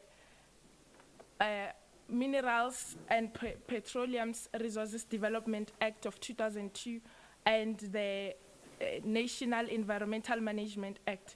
These legislations, they do integrate social labor plans to consider the lives, the social justices for the affected communities and for the mining workers. But the problem is that there is a gap, a significant gap between the law, the regulations, and the lived realities of these mining affected communities, in that the frameworks suggest that the mine right holders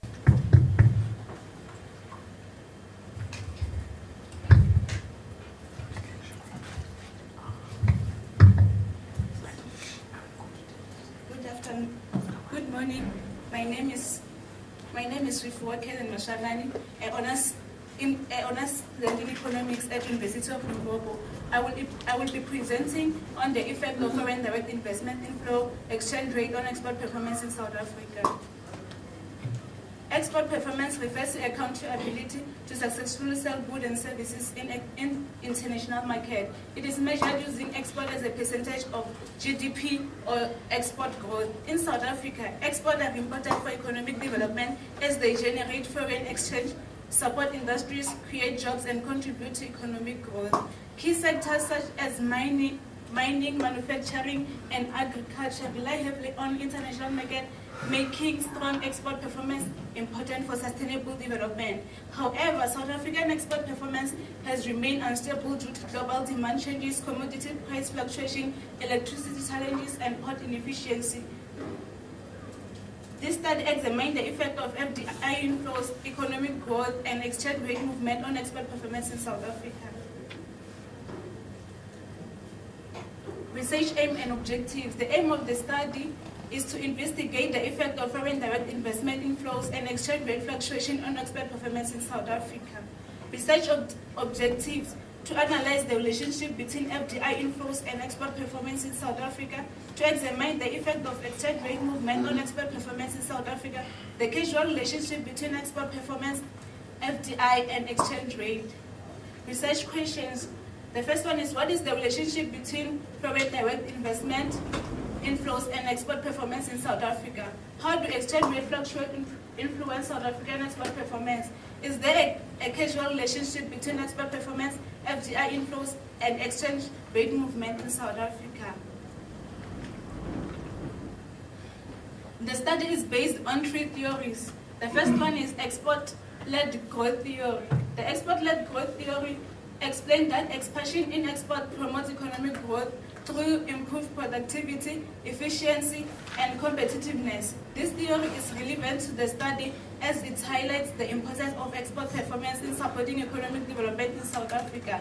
FDI-led growth theory. The FDI-led growth theory suggests that foreign direct investment enhances economic performance through capital inflows, technology transfer, and improved managerial efficiency. This theory supports the study by explaining how FDI inflows can strengthen production capacity and improve South African export performance.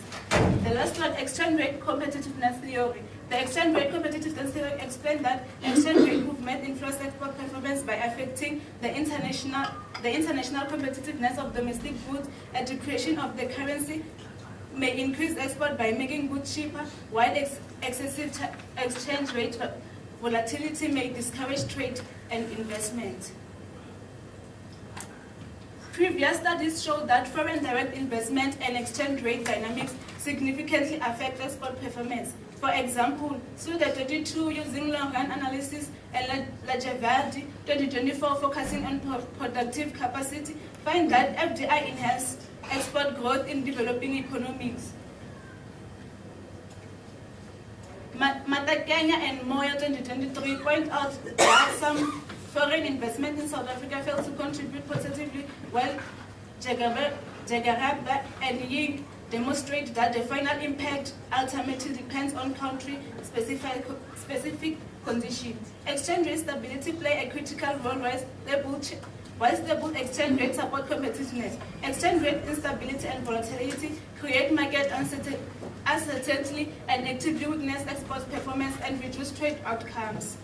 However, most studies analyze these variables separately rather than examining their combined effect on export. Research methodology. This study uses annual time series data from 1994 to 2024 for World Bank to ensure consistency and reliability. Export is my dependent variable, FDI exchange rate independent variable, GDP and inflation are my control variables. The priori expectation for the parameter are as follows. B1 is less than 0, is expected to be positive as FDI improves productivity and export performance. B2 is greater than 0, is expected to be negative because exchange rate appreciation reduces export competitiveness. B3 is greater than 0, is expected to be positive. B4 is less 0, is expected to be negative because inflation raises costs and reduces export competitiveness. The estimation techniques include unit group, followed by co-integration tests, followed by ARDI for long and short-run analysis. Additionally, the data collection will undergo further diagnostic and stability tests.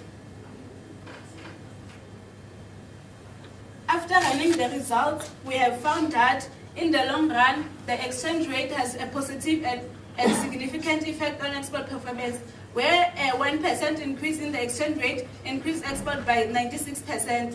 GDP is also positive and significant, with a 1% increase raising export by 97%. Although FDI 38% and inflation 34% have positive coefficient, they are not statistically insignificant, meaning they their effects are not stronger enough to draw firm conclusion. In the short run, a 1% increase in the exchange rate GDP and inflation increases export by 74%, 40%, and 42% respectively, and all are statistically significant. The error correlation term of negative 0.41 is negative and significant, indicating that 44.1% of any short-run disequilibrium is corrected at each period, showing that the model converges to the long-run equilibrium. The diagnostic test indicates that the model is well specified, the residuals are normally distributed, there is no evidence, and there is no serial correlation. Therefore, the estimated model is considered statistically significant. Conclusion and recommendation. This study analyzed the effect of foreign direct investment inflow and exchange rate movements on export performance in South Africa using annual data from 1990 to 2024 within the ARDL framework. The result confirmed a long-run relationship between export performance, FDI inflows, exchange rate, economic growth, and inflation. Exchange rate movement and economic growth had a positive and significant effect on export performance, showing that improved production capacity and favorable economic conditions support economic export growth. The short-run results show that exchange rate and economic growth positively influence export performance, while the error correlation term confirmed adjustments toward long-run equilibrium. The study recommends promoting export-oriented FDI, especially in manufacturing, agriculture, and mining beneficiation to increase productivity and export capacity. Maintaining exchange rate stability and sound macroeconomic policy is important for improving investor confidence and achieving sustainable export growth in South Africa.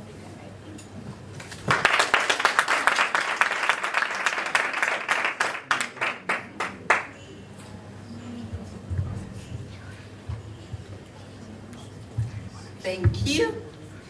So much potential. A round of applause again. While she takes a deep breath. Questions? See that in decision making. Colleagues? I see a hand.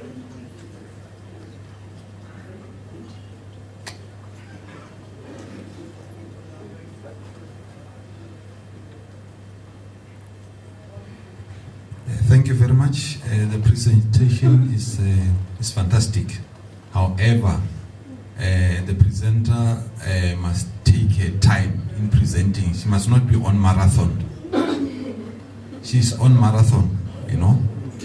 So if you present, take your time, take a deep breath, take your time, so that each and every fact that you articulate, it must be given a time, so that people who are listening on the floor must be able to get it clear. But when you're on marathon like that, then most of your facts are diluting one another. Thank you very much.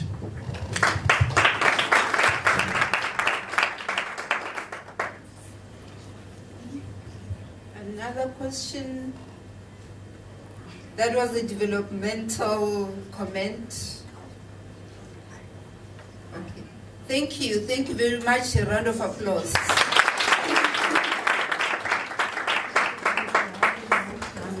A round of applause for the presentation.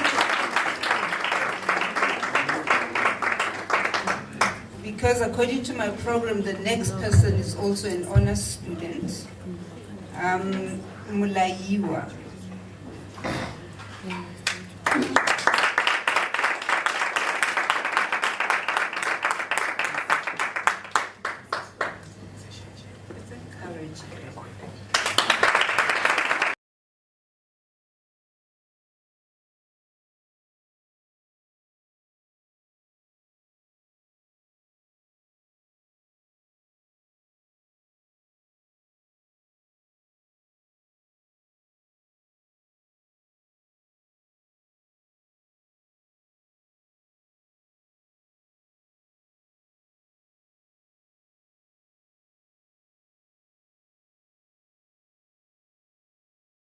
Greetings to the House at large. Standing before you is Mraiwa Shumani, and today I'm going to be presenting my research, which is titled The Effects of Interest Rates and Money Supply on Household Credit in South Africa. As I've mentioned, my name is Shumani Mraiwa, and I am a student under the Department of Economics and Management. I'm studying a Bachelor of Commerce honors in Economics.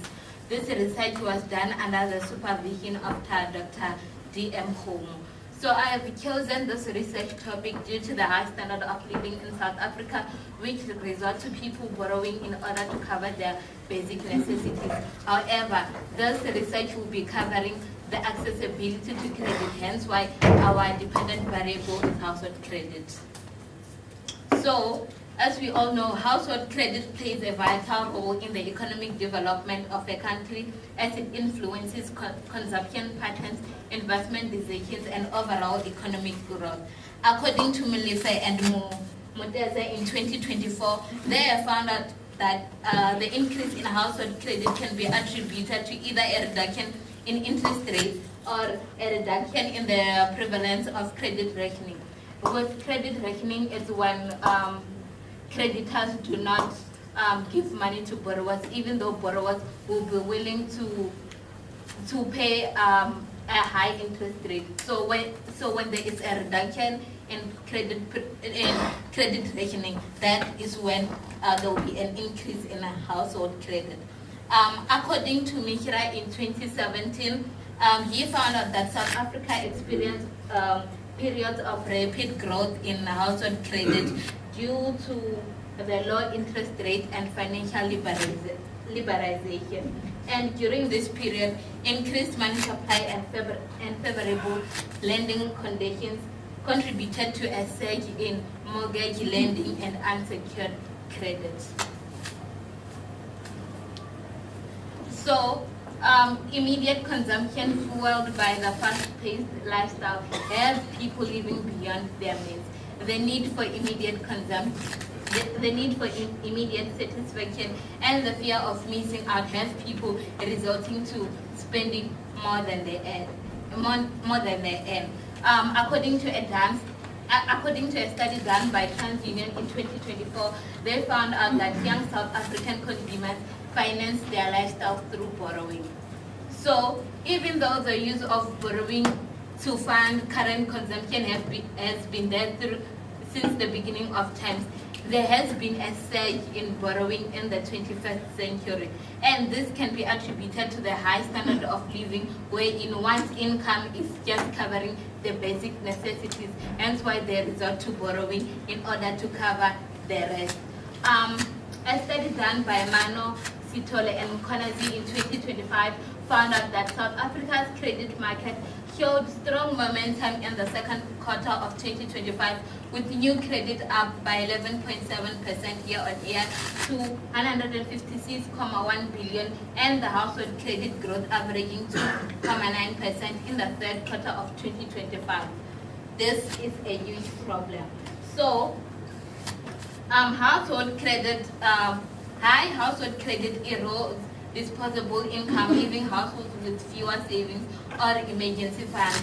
This leaves households vulnerable to structural breaks that might happen globally. As we have seen with structural breaks early on this year, there was a surge in the price of fuel. This led to people running to their petrol station, wanting to fill their cars because they heard that there's going to be an increase in prices. So the war caused a structural break, and the increase in fuel prices is a structural break because people didn't expect it. So now households are now having to spend more than they thought they would. So before I go on to my aim, also, although financial innovations can be attributed to the fact that our economy is growing, it has not been unveiled since people no longer need to wait a long time in order to access credit. These innovations, such as buy now, pay later, have led to many people to take credit that they did not understand, wherein they did not even understand the conditions of their credit. So this study aims to investigate the effects of interest rate and money supply on household credit in South Africa from 1992 to 2023. So the research objectives of the study is to examine the relationship between interest rate and household credit, to determine the influence of money supply on household credit, to analyze the causal relationship between interest rate, money supply, and household credit. So the questions that we'll be asking throughout this research and answering is, does a relationship exist between interest rate and household credit? In what way does money supply influence household credit? And is there any causality between interest rate, money supply, and household credit? So this study will be underpinned by three theories, which are namely the monetarism, the permanent income hypothesis, and the Canadian liquidity preference theory. And with monetarism, it was a theory developed by Milton Friedman. This theory posits that increasing money supply lowers interest rate by providing banks with more funds to lend, which encourages consumer borrowing and boosts household credit. This was also found by Khan in 2025. And with permanent income hypothesis, it was also a study which was developed by Milton Friedman. This study states that households base consumption and borrowing decision on their expected long permanent income rather than short-term fluctuation in current income. The permanent income hypothesis study suggests that households use credit to bridge gaps caused by temporary income shocks. So the third study is the Canadian liquidity preference theory, which is the desire for the public to hold money. Lower rates from excess money supply cut liquidity preference, which then boosts borrowing for consumption in South Africa. When we go to the empirical literature, when we are answering is there any relationship between interest rate and household credit, Makubane and Mutibi found that inflation and interest rate negatively affect consumption and debt burdens, disproportionately constrain consumption among the poor. Households borrow to smooth consumption, and results obtained from the study reveal that high interest rates suppress both credit demand and consumption simultaneously. And with the third research question is, does money supply influence household credit? Buthelezi in 2025 found out that money supply shocks increase borrowing due to enhanced liquidity. Also, Yang in 2022, who studied the monetary stimulus policy in China, found that expansionary monetary policy through reserve requirements cuts directly increased credit to households and firms. And the third question, which was talking about the causality between interest rate, money supply, and household credit, Molife and Mutaze in 2024 found that there is both a long-run relationship and short-run causality between household debt and interest rate. This means that changes in interest rate have an influence on household debt in the long run. Also, Sitolen and Luana and Simanda in 2021 found out that credit to the private sector and gross domestic product have a positive and statistically significant long-run impact on money supply. The impact of credit to the private sector on money supply was found to be statistically significant and positive in the short run and long run. When we are going to the research methodology, this is an annual time series study, and the data was obtained from the World Bank website, and the frequency of the study is from 1992 to 2023. Where in household credit is our dependent variable, interest rate is my independent variable, also money supply is my independent variable, gross national income and inflation rate are my control variables, which leads to the functional form where in HC is a function of interest rate money supply represented by M3, GNI, and inflation rate. The econometric model is as follows. With the estimation techniques, we are going to run a stationarity test, and we also going to check if it's integrated in order 0 and order 1. And with the results, we found out that some levels are integrated at order 0 and order 1, where we had to run the ARDL. And with the ARDL, when we performed the bounds test results, we found out that the computed statistic of 5.81 is greater than both the lower bound and the upper bound at 5% level of significance. The variables in the model are therefore co-integrated, meaning that there is a long-run relationship in the study. Unfortunately, due to time, but we can have a discussion after this.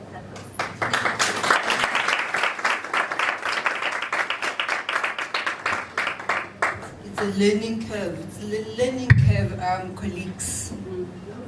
If we don't have any questions or anything, I'd like that the time for questions, I give her more, I give that to her so that she tells us what she found out. Any pressing question? Because she still has time for questions. Just one question, and then when we have time after your question, then I can give her a minute to tell us a little bit about her study. Question. When you started your presentation, you talked about credit rationally, right? You said it's not giving loans or borrowing even though the borrowers are willing to pay a higher rate, which is the interest rate, right? So I want to know, what do you think could be the contributing factors to the credit rationally, and how could we mitigate it? So with credit rationing, it's when it's prevalent due to creditors not knowing the borrower's credit history. So also with how the market is, sometimes how the market will be functioning at some point, the creditors will be scared to borrow, even though the borrowers are willing to pay more. Thank you. She still has 2 minutes. Let me give her 2 minutes to tell us a little bit more about her story. That's the time that we're taking from the questions, not from presentations. Unless there's a burning question. There is. Is it a burning question? No, it's not a question. Your study focuses on the effects of interest rates and money supply on household credit in South Africa, and having to connect the dots between interest rates as an X variable and household credit as a Y variable.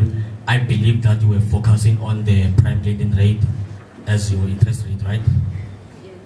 And of which the prime lending rate recently increased by 0.25 basis points from 10.25% to 10.50%.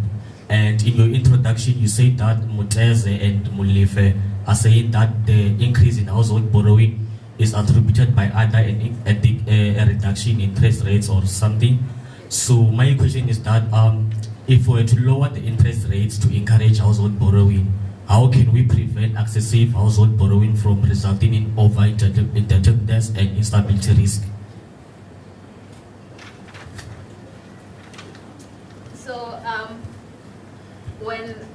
So we have to remember that my dependent variable is household credit.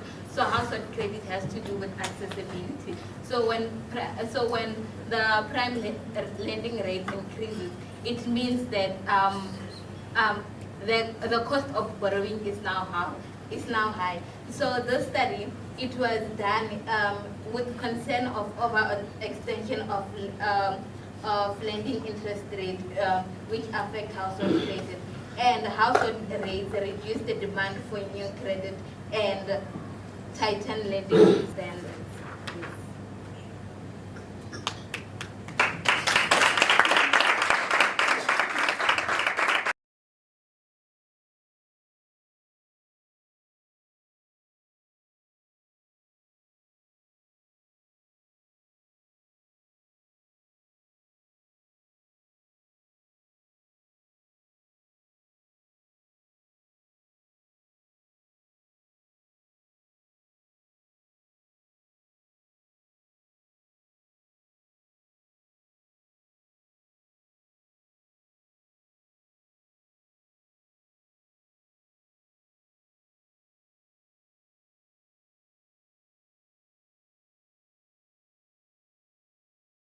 committee that we take according to time, we can take 2 people at least of those that are after lunch.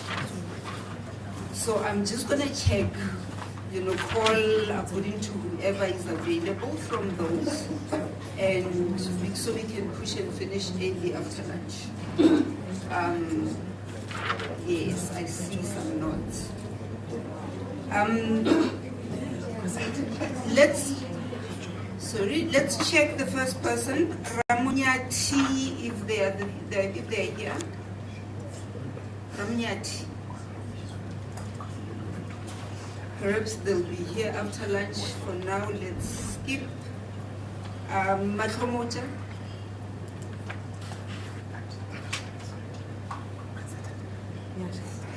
Mathomoja. Presented yesterday. They presented yesterday. Yes. Thank you. Kajwayo. Kajwayo. Give it up for Kajwayo. A round of applause.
Thanks very much, Chair.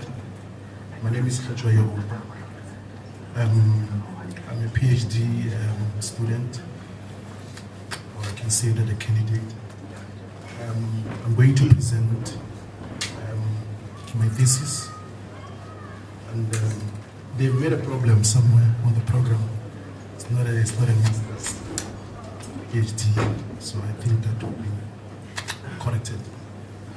Now, the title of my thesis is the impact of implementation of Powell's project as an intervention and water service delivery at Polokwane local municipality, and the introduction of the study.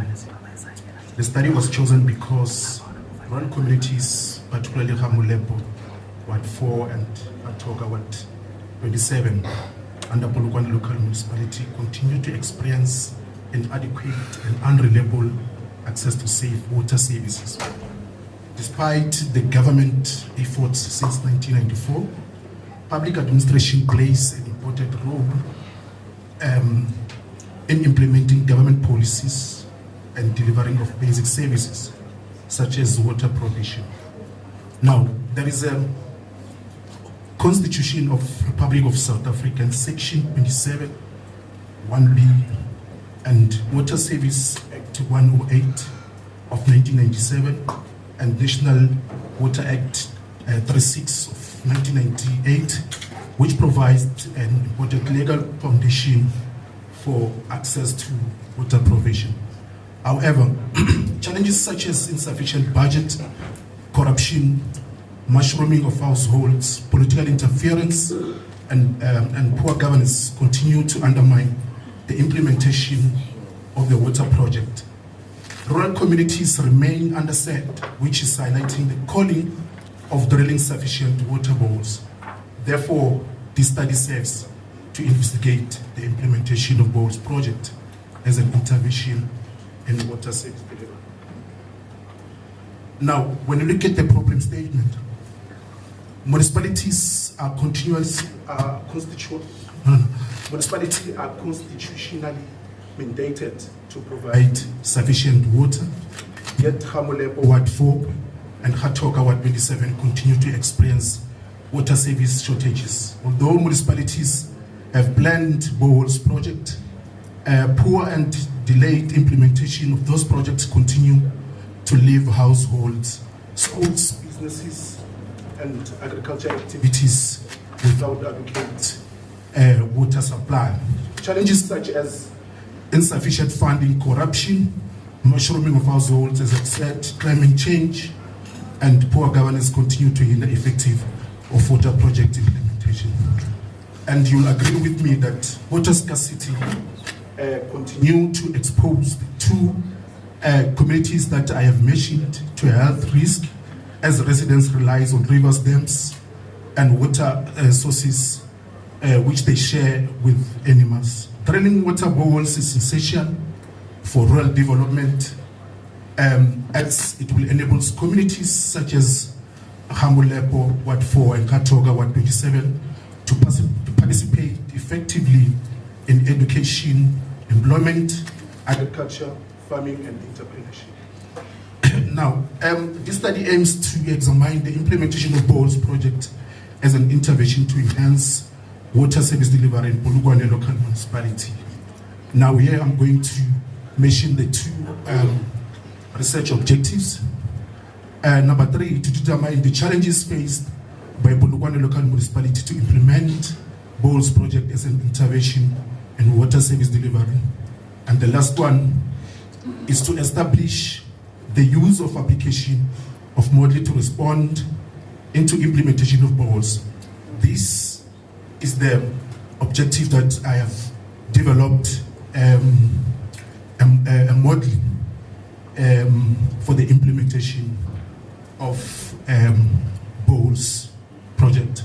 Now let's look at the literature review in the international perspective. There is a study that was conducted by Al-Wataf in 2025, which indicates that Malta's water scarcity is caused by environmental challenges and human factors, including lack of aquifer rocks, political interference, poor leadership, corruption, and mismanagement of public funds. The country relies heavily on underground aquifers, and dry grounds have lowered water tables and reduced the amount of fresh water that is available. Now, let's go down to African perspective. Uyeke in 2024, which is recent, he said that drought in Kenya reduces groundwater levels, and which also causes the government to stress about the funds that will focus on water infrastructure development. And there is a study as well that was conducted by Falhai in 2025, which found that major challenge in implementing boreholes project in Kenya is limited availability of accurate hydrological data, which makes it difficult to identify suitable drilling sites. Now, when we come down to local perspective in Polokwane, we find that there is a study that was conducted by Rasikanya, which found that boreholes implementing remains a significant challenge in Limpopo due to a lack of aquifer rocks and qualified hydrologists, financial constraint that will cover the mushrooming of households. Now there is a CMA as well, and 2 authors. Their study revealed that Polokwane groundwater resources are poorly understood, which posing a threat to water sustainable development, economic growth, poverty reduction. Now let's look at the 2 theories that I have used in the set. Number 1, there is a Maslow hierarchy of needs. And when you look at this theory, it was developed in 1943. Maslow developed this theory to explain that human motivation is influenced by different levels of needs, not only by money or rewards, and water is one of human basic needs. This theory emphasizes that without reliable water, communities may struggle to achieve health, safety, education, economic productivity, and overall well-being. Now, the Maslow hierarchy of needs is relevant to this study because access to clean and safe water is fundamental to physiological needs. Now, The second theory is theory of constraint. The theory of constraint was developed in 1980s. This theory was developed to help organizations to identify and address the major obstacles that limit the performance and achievement of goals. In the context of goals project, the goal for the municipality is to plan effectively, secure adequate funding to drill sufficient boreholes where water is underserved. Now, the theory constraint is relevant to this study because it helps to identify the key constraints that are hindering boreholes project implementation. Now, I hear that people were asking that if you present, then you need to make sure that the two theories are complementing. Now, the two theories complement each other because the Maslow hierarchy of needs explains why water is important to the people, and the TOC theory focuses on identifying the major constraints that might hinder the effectiveness of water boreholes implementation from the Polokwane local municipality. Now, these are just the legislative frameworks that I have used or that are underpinning the study. One of them is the Constitution of Republic of South Africa in 1996, which Section 27(1)(b) stipulates that everyone has the right to access to sufficient water. Now I will just give them. Now the research design and methodology. This study adopted qualitative research method to collect comprehensive data. The qualitative approach enables the researcher to explore participant participation, experiences, knowledge, and providing deeper insights into both project and water service delivery. Research design. A case study approach was used to gain in-depth understanding of why boreholes projects are not adequately prioritized by the Polokwane local municipality. And according to Weber in 2025, he says that case studies help to explain how and why a particular problem occurs. Now, tools that I have used, the study have used semi-structured questions, face-to-face interviews, and focus group interaction to collect data. Semi-structured questions were administered to committees in Ward 4, Ward 27, while municipal Bell Lutheran Water Board staff participated in interviews, and ward councillors committees members took part in focus group discussion. Now, the target population and sampling. The study targeted municipal employees, Lutheran water staff, communities members from Hamolepo, Ward 4, including the councillors and communities, to share experiences and knowledge of boreholes implementation project. And the study included the 10 municipal participants, 10 Lutheran water participants, and 80 community members from both distinct communities. Data analysis. Here I've used the thematic content analysis, and we have 6 steps there that I've used. Now let's quickly look at the findings. The findings, number one, it's inadequate budget, limited financial resources restrict the municipal ability to plan, drill, equip, and maintain sufficient boreholes. And then number two, it's a mushroom of households, rapid growth in households, increases demand for water, and place additional pressure on existing water infrastructure. And there is a corruption practices including irregular procurement and misuse of public funds, reduce the resources availability for boreholes project, and undermine project quality. We have political interference. I will just keep this one and that one there because of the time. Here I'm going to mention just 2 or 3 recommendations. There is a study that I have drawn. Okay.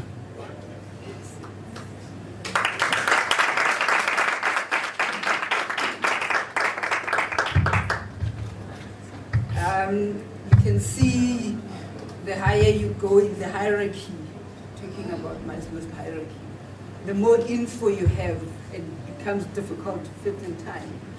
Very great presentation, lack of time. Questions, anyone?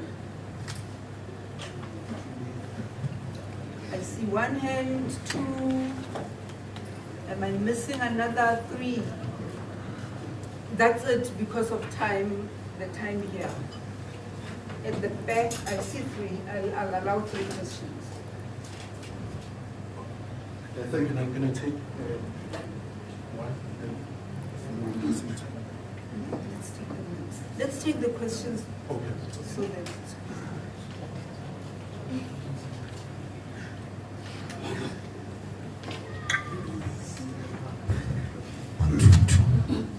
Thank you very much for this presentation. There are some few comments that I would like to make, especially on water supply. We must, the presenter must take into cognizance the following aspects. Number 1, you must know that Lepelle Northern Water is the agency of Polokwane local municipality. So Polokwane local municipality, they don't have water. They don't have capacity to supply water. Water is being supplied by Lepelle Northern Water, which is the agent of Polokwane local municipality according to the constitution. This relationship or this agency is supply, an agent issue is supply. I mean, is supported by the constitution. If you go to the constitution and you look agency theory, it will tell you about how the government is made the partnership with Lepelle Northern Water. So it will be a great deal if, let's say, you take an agency theory as one of your theory in your study, because agency theory, which means it say more about the manner or the manner and the ethical behavior on how the agent must be submitted to the service receiver. So in this case, the Lepelle Northern Water is the agent and Polokwane local municipality is the receiver of the services. So I would suggest that you must go and look for the agency theory, and the second theory would be a stewardship theory. So stewardship theory will be based specifically on Polokwane local municipality, where they go into deep details on what is meant by how to become a steward, you see. And then agency theory is about that one for Lepelle Northern Water. And I also heard you saying that you have interviewed the Lepelle and... Can we give time to the others in the interest of time? Thank you so much. Okay. Please engage outside so you can help him. No, it's noted. Because I've Thanks. already pointed 2 hands. Thank you. Good day. At the back, there was a hand. Oh, I didn't notice that one. Okay. Good day. Mine is also an understanding, a matter of wanting to Can understand. you stand for the camera? Oh, sorry. My question is also want to understand the demographics, why you chose Toka and Ramolepe when the Greater of Polokwane faces similar projects, that it may not be because of that specific area. That for instance, if surrounding areas also face a problem, why did you demographically choose Toka and Ramolepe? And also in terms of budget allocation, as a recommendation, I would say please check the case of City of Johannesburg versus Mazibuko. I think it will shed a light in order to draw you to your recommendation on what best possible recommendations you could take in light of Section 36, the limitation clause. Thank you. Thank you. At the back,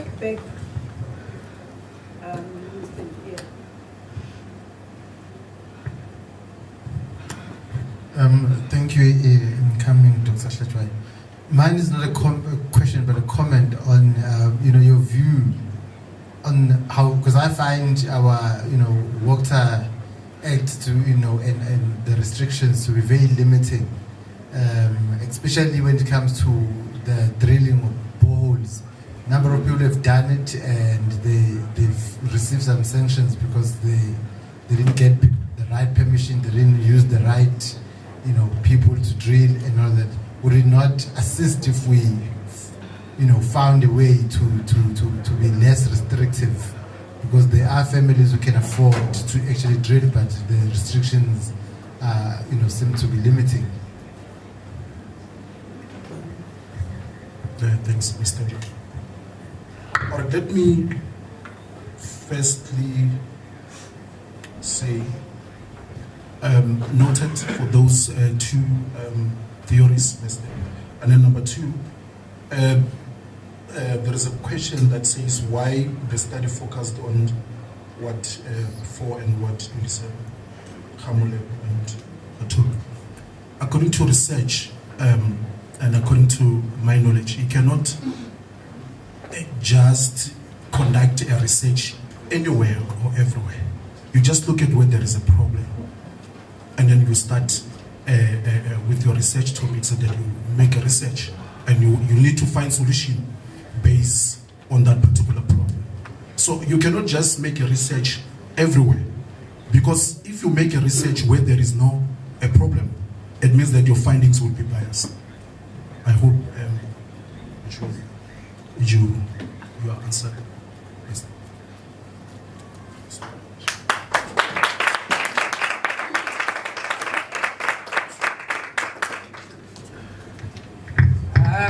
Thank you very much, Mr. Tlhatjoayo. Unfortunately, your time was just not allowing for more. Actually, we gave so much leeway already.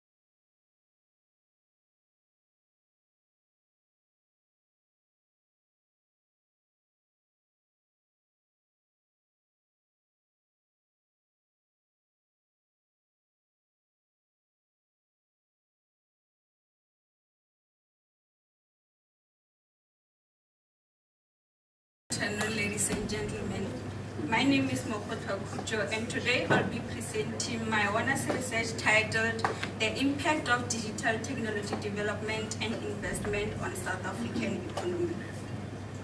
In short, my research asks a simple but the most important question. Is South African economic growth driven by digital technology indicators such as internet penetration and mobile cellular subscription, or is driven by traditional infrastructure such as machinery, or is driven by traditional investment such as infrastructure or machinery? And if both matters, which one really matters more? Let me walk you through of how I answered the following question. Over the past 30 years, internet penetration and mobile cellular subscription have been rising in South Africa, yet growth has remained sluggish, and investment proxied by gross fixed capital formation has been declining too. This raised the most important problem, of which it is unclear of how much South African economic growth is driven by digital technology relative to investment. I have looked at the existing studies and realized that no study has examined internet penetration, mobile subscription, and gross fixed capital formation for South Africa, and combining the solo sun, diffusion of innovation, and network effect theory. So this study aims to investigate the joint impact of these three variables on South African economic growth from 1994 to 2024 using the ARDL bound testing approach. Let me quickly move you through the theoretical and empirical foundation of the study. I'll start with the theoretical framework. The first theory is the solo swarm growth model, which tells us that technology drives long-run economic growth, not just capital and labor. Because if we look at capital and labor, if we add more capital while other inputs are constant, it means that extra units produced will be increasing but at a decreasing rate. Moving Moving to the next theory, which is diffusion of innovation theory, it tells us that technology adoption spread unevenly across users and religions. If we look at South Africa, people living in urban areas and high-income groups, they adopt technology more faster than people living in rural areas and have low income. The last theory is network effect theory, which tells us that poorly connected users benefit less from digital networks. Putting everything together, this suggests that the solo sum growth effect may be weaker in practice than the theory applies.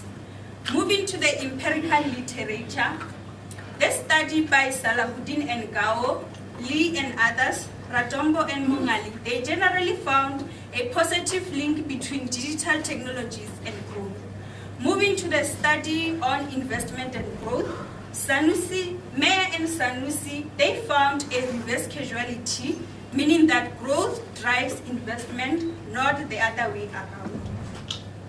The study by Seminya and Agujuba, they found that investment proceeded by gross fixed capital formation has a positive impact on growth. So looking at these studies, there is no study that has combined internet penetration, mobile, and gross fixed capital formation in one joint model. In order to address this gap, I've used the annual time series data from 1994 to 2024, which is sourced from World Bank. The dependent variable is GDP growth. Independent variables are internet penetration, mobile subscription, and gross fixed capital formation. And this study used the linear log model. I'm sorry about that. The ARDL-bound testing approach is estimated using EUS-12. And this process includes the following steps.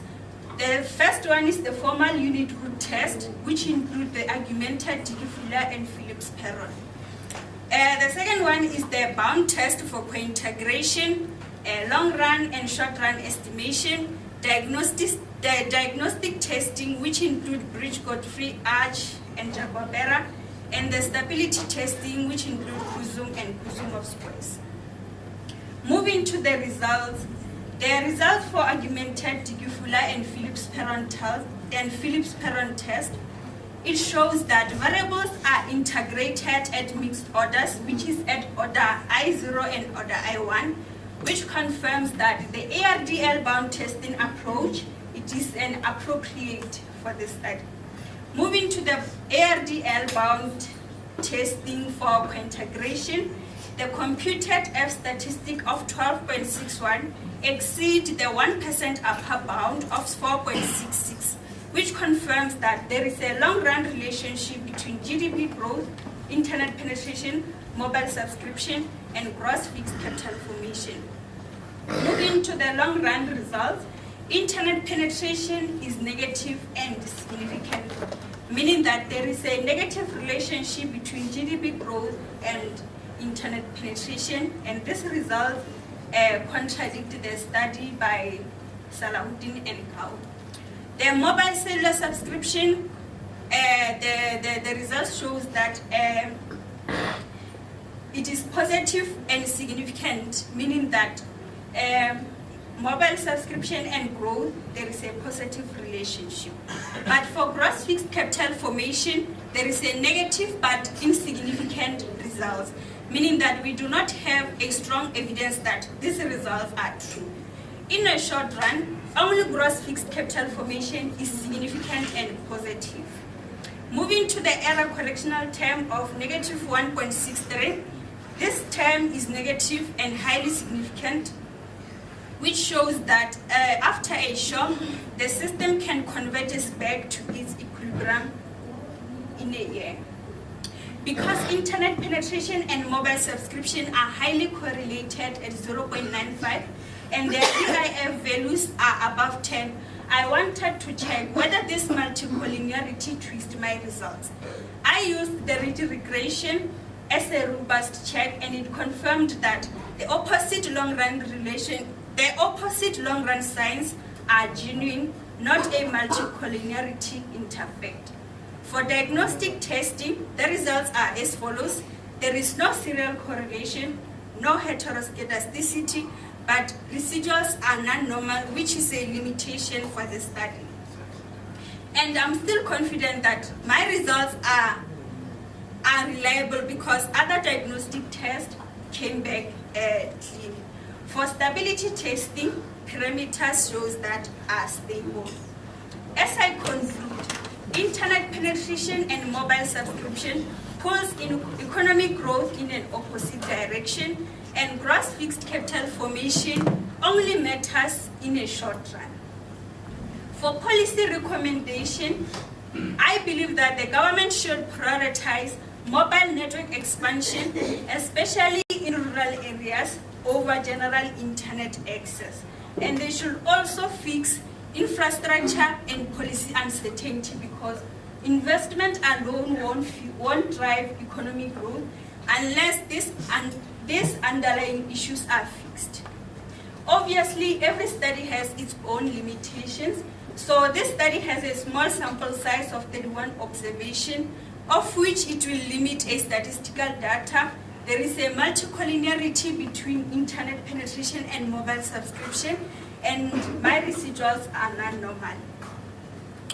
So for future studies, I will encourage them to combine internet penetration and mobile subscription into one index in order to avoid the problem of multicollinearity. Thank you.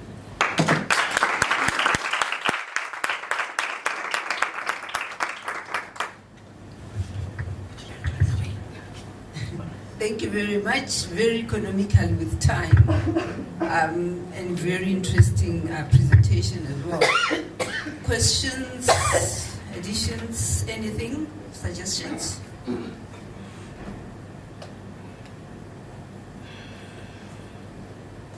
There's one hand and one hand only. Mr. Letta. Yeah, thanks very much for the wonderful presentation. I want to check with you with one of the statements that you have mentioned as you were discussing your theories. You mentioned that if something cannot be done, it might result in something increasing on a decreasing rate, right? What did you mean by that? Thank you. Okay. Moving back to my theories, this theory is a Soloswan growth model. It says that technology drives long-run growth, not just capital and labor. By this I mean, in economics we have the term called diminishing marginal return. So diminishing marginal return means if you add more capital, okay, diminishing marginal return of capital means if you add more capital while other inputs stay constant, such as labor. It means extra unit produced will increase but at a decreasing rate, meaning it will increase but not the same as before. Thank you.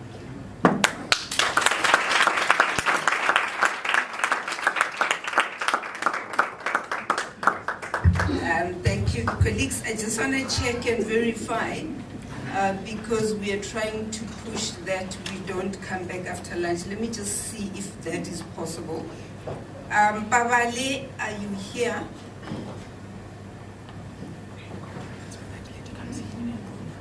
Going on. Masufi. Masufi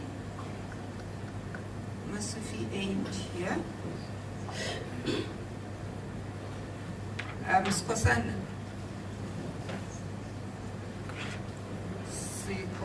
Skosana. They are not here. Please allow us, I'm saying us because I'm not the only one that decided on this one.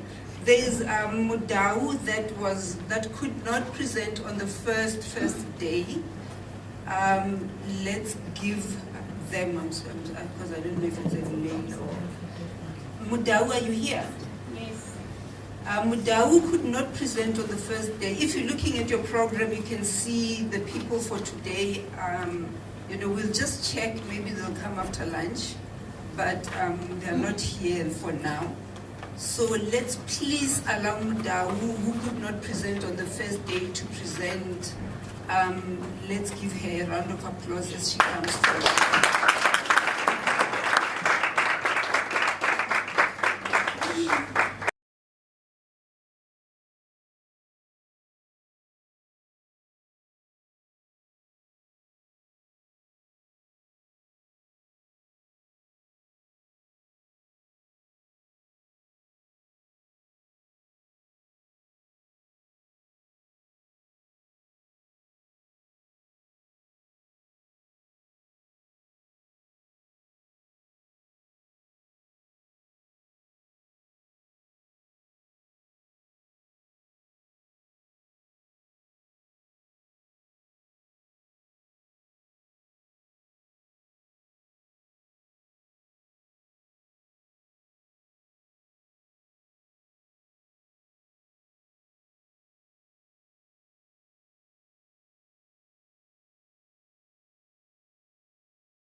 Good afternoon, everyone. In the order of protocol, I greet you all. My name is Shoram Dau, and I'm going to share with you my presentation within my study, which is titled Social Protection as a Mechanism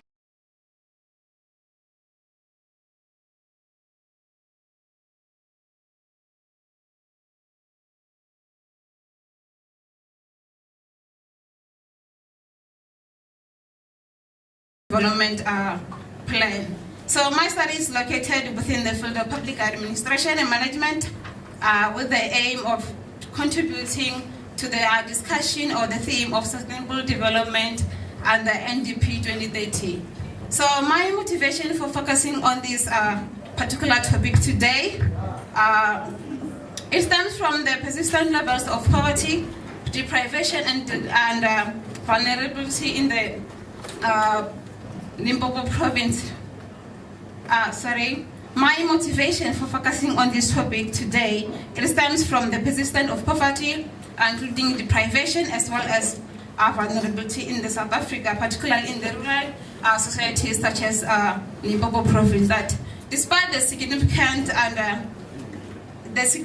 expansion and coverage of societal protection programs since the 1994, many households continue to experience socio-economic deprivation and limited access to sustainable economic opportunities. And clearly, this is not the matter of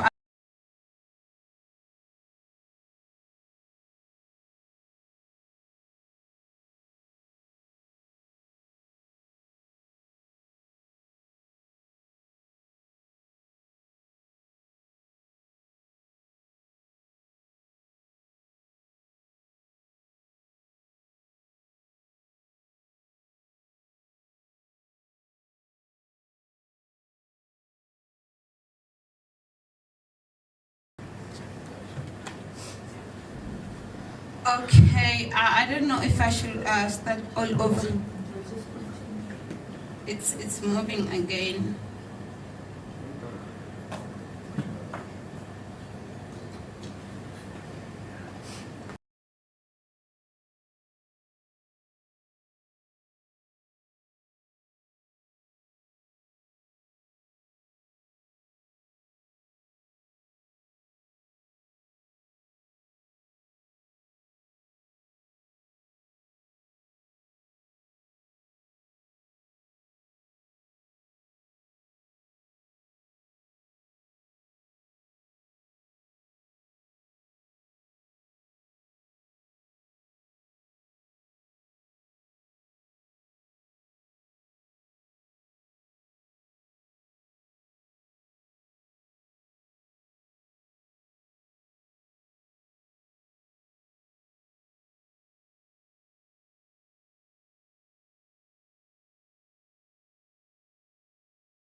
technological issues, but now we are sorted. Let's give a round of applause so that she can.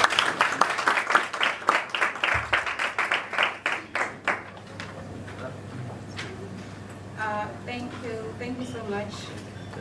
I'm just going to continue from the motivation of the study. I was saying that the motivation for focusing on this particular study, it stems from the persistence of poverty, deprivation, and vulnerability in South Africa, especially particularly in the rural provinces such as Limpopo, that despite the significant coverage and expansion of social protection system, poverty still exists. Now this brings the question of why, while we have measures in place. So this clearly is not the matter of availability. This study assumes that problem may be on the implementation processes, that the inability to translate policies into feasible programs and a project across the different tiers of government. So the NDP itself has also encountered several challenges affecting the successful execution, which means that by default, the goals of social protection that are set on the NDP 28 are also affected.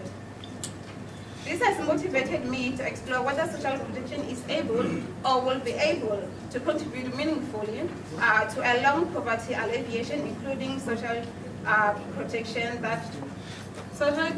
flow as set by the NDP. I don't know what's happening. I don't know. I'm just going to continue. On the background of the study, before I share with you the background of this study, I'm going to share with you my personal background as it relates with this work that I'm actually doing here today. So, as I was a young girl, I went through a very traumatic experience while I was growing up as an orphan, and as a result of that, I had a challenging time with progression in terms of education. So, however, I had a network of individuals who actually went up and down to fought for us so that we can receive social grants. And at the end of the day, we did receive them. We did receive the social child grant support, even though it took longer, mostly because of the location that we are located at. I'm from the rural areas. So today, my grandmother is one of those who received the all-age grant, which is helping a lot at home. So my background has shown me how difficult and harmful poverty can be. And then with that, I think that it is very important that we fight poverty, not only as a work of the state, but also our responsibility. You will remember the striking statement from the RDP of 1994, which stated that no political democracy can survive or flourish if the mass of the people remain in poverty, without land, without basic services, which means that it is very important that we deal with poverty.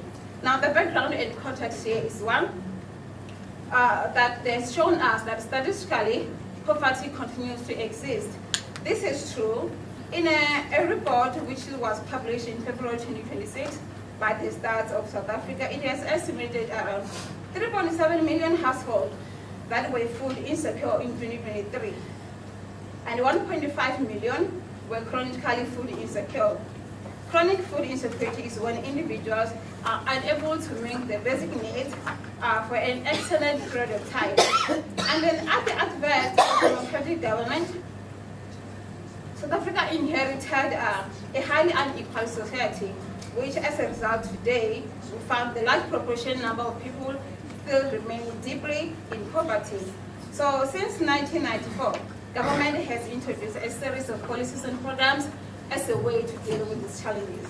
Poverty is not a new problem in general, and social protection has consequently become a very important component of South Africa's poverty alleviation strategy, and which it encompasses measures intended to protect individuals and prevent them from at least falling deeply into poverty. Programs such as child support grant, they were expanded significantly, and they significantly to a point where they reach vulnerable household longer. And now the South African Okay, sorry.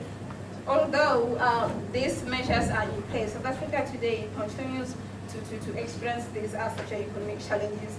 However, with the result in place, or the evidence which shows that poverty, social protection is working greatly in terms of reducing the extreme risk of poverty. The South Africa we have today is not the same as the one that we received in 1994, which means that social protection indeed is doing a great work in terms of reducing the extreme poverty. Now, here's the problem of the study. The study acknowledges that yes, social protection has expanded greatly. It has a wide coverage in terms of reach since 1994. And of course, it is evident that social protection reduces extreme risk and vulnerability. So now the main question here is not whether social protection is existing or whether social protection is enough. Yes, so the study believes that poverty reduction impact of social protection in South Africa, it depends heavily on the implementation processes. So if administrative processes are cumbersome, and services are inaccessible, eligible people may remain excluded for a very long period. This raises an important question in terms of policy. If social protection has expanded significantly, why does poverty exist? Then understanding this gap, I believe that it is important because achieving the poverty reduction, it targets poverty reduction targets of the NDP. It depends not only on the existence of the policy but also on the effective implementation. So there's a limited empirical gap on the extent to which poverty reduction strategies associated with the NDP 2030 are being implemented at the provincial and the local level. So whether they are producing measurable and sustainable poverty elevation in fact in rural areas. And beyond this question of access and coverage of a social protection system, an important concern is also if whether social protection interventions have the capacity to generate sustainable and long-term poverty reduction, that while social assistance can provide immediate relief by enabling poor households to have access to basic needs and services, continued reliance on transfers, basic needs to services. The question here is whether social protection can contribute meaningfully to a sustainable poverty reduction. The overall aim of the study here is to explore the effectiveness of social protection as a mechanism for poverty alleviation in the Limpopo province with the consideration of the NDP 2030. To achieve this aim, the study pursues 4 objectives, which number 1, we talk about the assessment of effectiveness of social protection in the reducing poverty. Secondly, it identifies implementation challenges affecting social protection programs. And then thirdly, it examines the institutional and governance factors influencing the implementation. And finally, we propose a recommendation, or we aim to propose a recommendation that can strengthen the poverty reduction agenda of the NDP 2030. On the theoretical framework, theory in research, it helps us to explain why things are happening in that particular order or in that particular way, or why things are the way that they are. So this study particularly it is interested in the governance practices, institutional inefficiencies, and the leadership dynamics. So the research here is guided by the public choice theory. The theory it provides insight into governance practices, the efficiencies of the institution, leadership dynamics that may shape policy implementation. Public choice theory in this research, it provides also a way of thinking about how governance, institution, and the decision makers can influence the outcomes of policy. That whether policy becomes successful or a failure, it depends on those who make those decisions. So, for example, if a policy has a good intentions, administrative inefficiencies can create barriers for people who need those services. So the importance of this theory in this study, is that public policies are implemented through institutions and by the people who make those decisions about resources and administrative processes. Therefore, the effectiveness of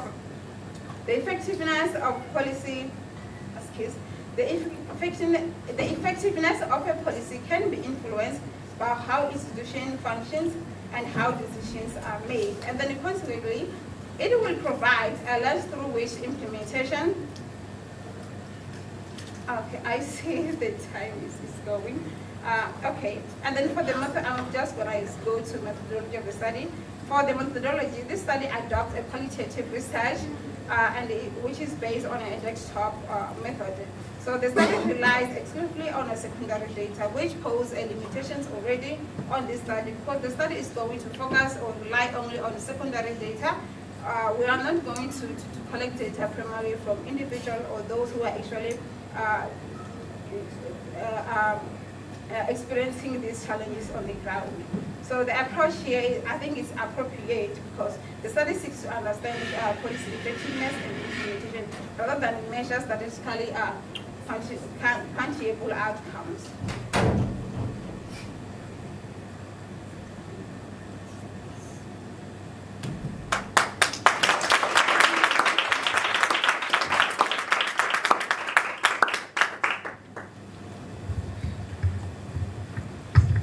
It might just be the way she programmed. Maybe she pressed something and that's why the slides keep flying. We'll see with the next person. Thank you very much for the interesting background, especially to the study and its growth. It's a journey. Any questions or especially suggestions? I see one hand here.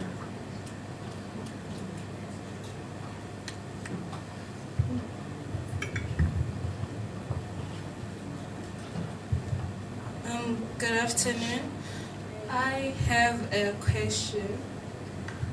You mentioned social grants as a social protection mechanism which helps reduce poverty in South African homes, especially rural areas. But we often find that the grants are at the risk of being misused by the guardians of the beneficiaries or the beneficiaries themselves. So, my question is that what are the measures that we can implement so that we can prevent guardians and beneficiaries from misusing the social grants? Okay, thank you for the question. I think in terms of that, maybe the government can implement strategies in terms of, providing stamps or, yes, food stamps in a way that, I'm so sorry.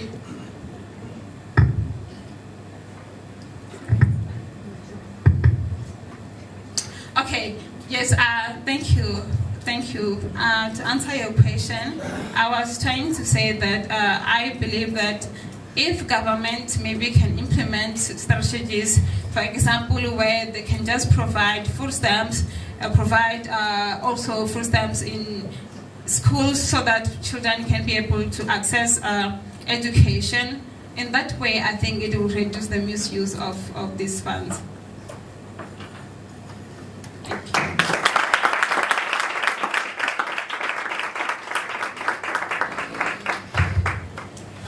Say any other question, but thank you very much. Ladies and gentlemen,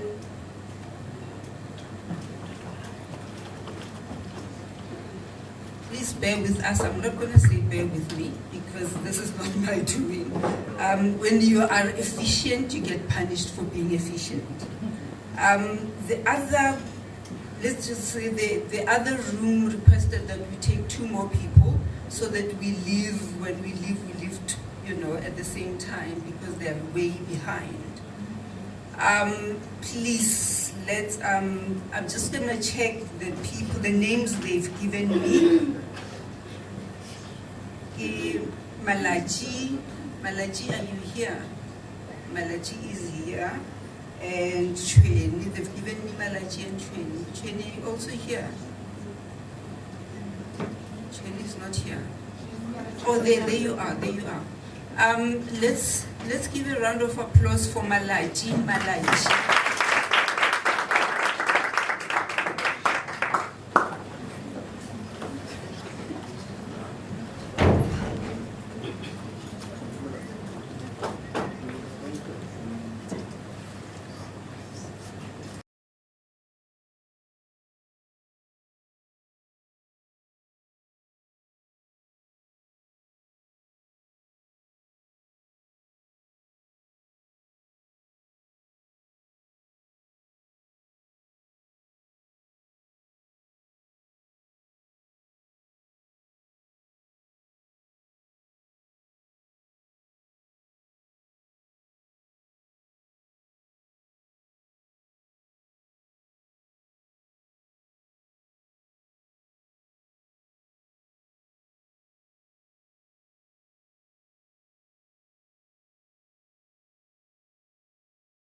Good afternoon, colleagues. I am sorry for disrupting your time for the politics of the stomach.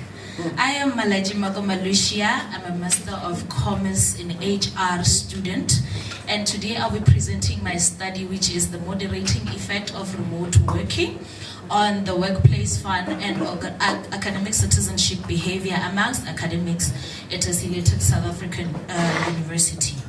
Now, my presentation will briefly cover the displayed items, quickly going to the introduction, background, and problem statement.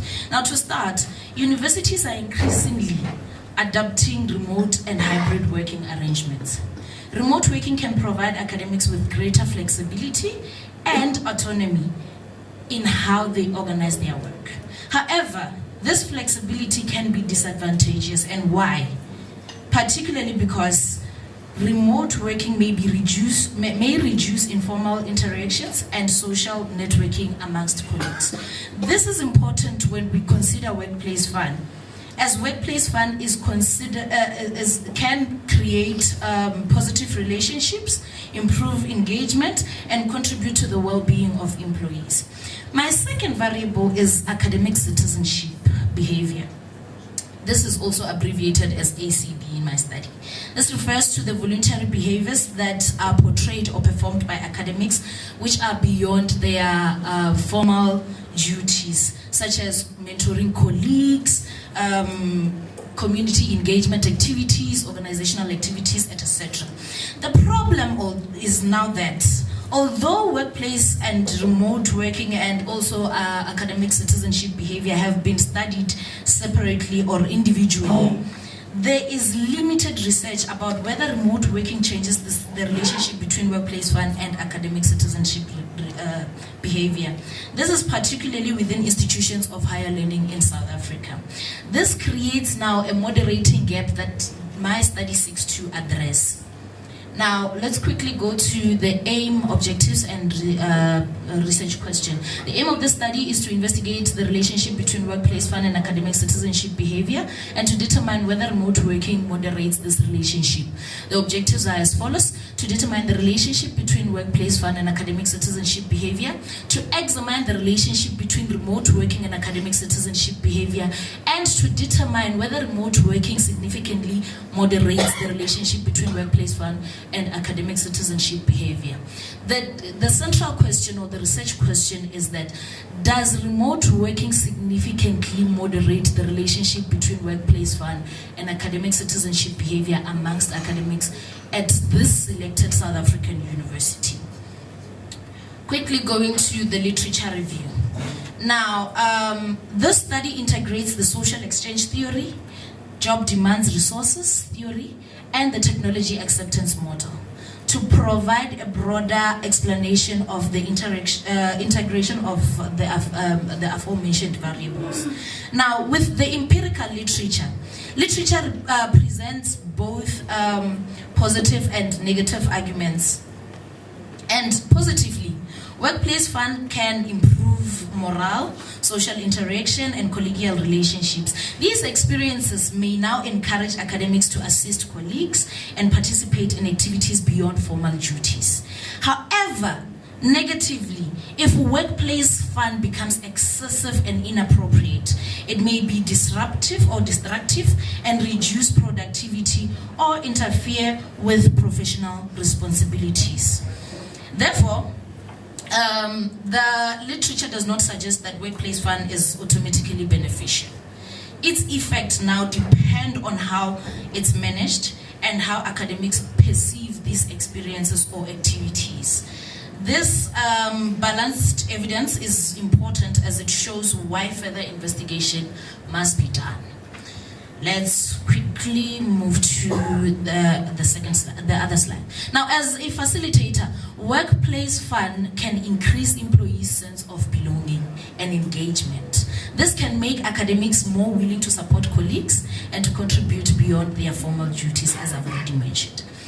On the other hand, workplace fun can also create barriers which are, for example, feeling excluded, and this could result in tension amongst employees, interpersonal tensions. fun activities may also take away the main formal duties of academics, which are to teach, research, supervise, etc. Therefore, the empirical evidence is mixed, meaning that workplace fun may promote academic citizenship in some cases and in some not.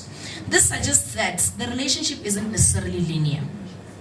It leads to a consideration of a broader context in which workplace fun occurs. Now, moving to the next. With regards to contextual factors that may influence the relationship between workplace fun and academic citizenship behavior, organizational culture and leadership are important. Supportive leadership may create an environment whereby workplace fun strengthens teamwork, while restrictive and unsupportive environments may limit those benefits. Inclusivity and workload also matter.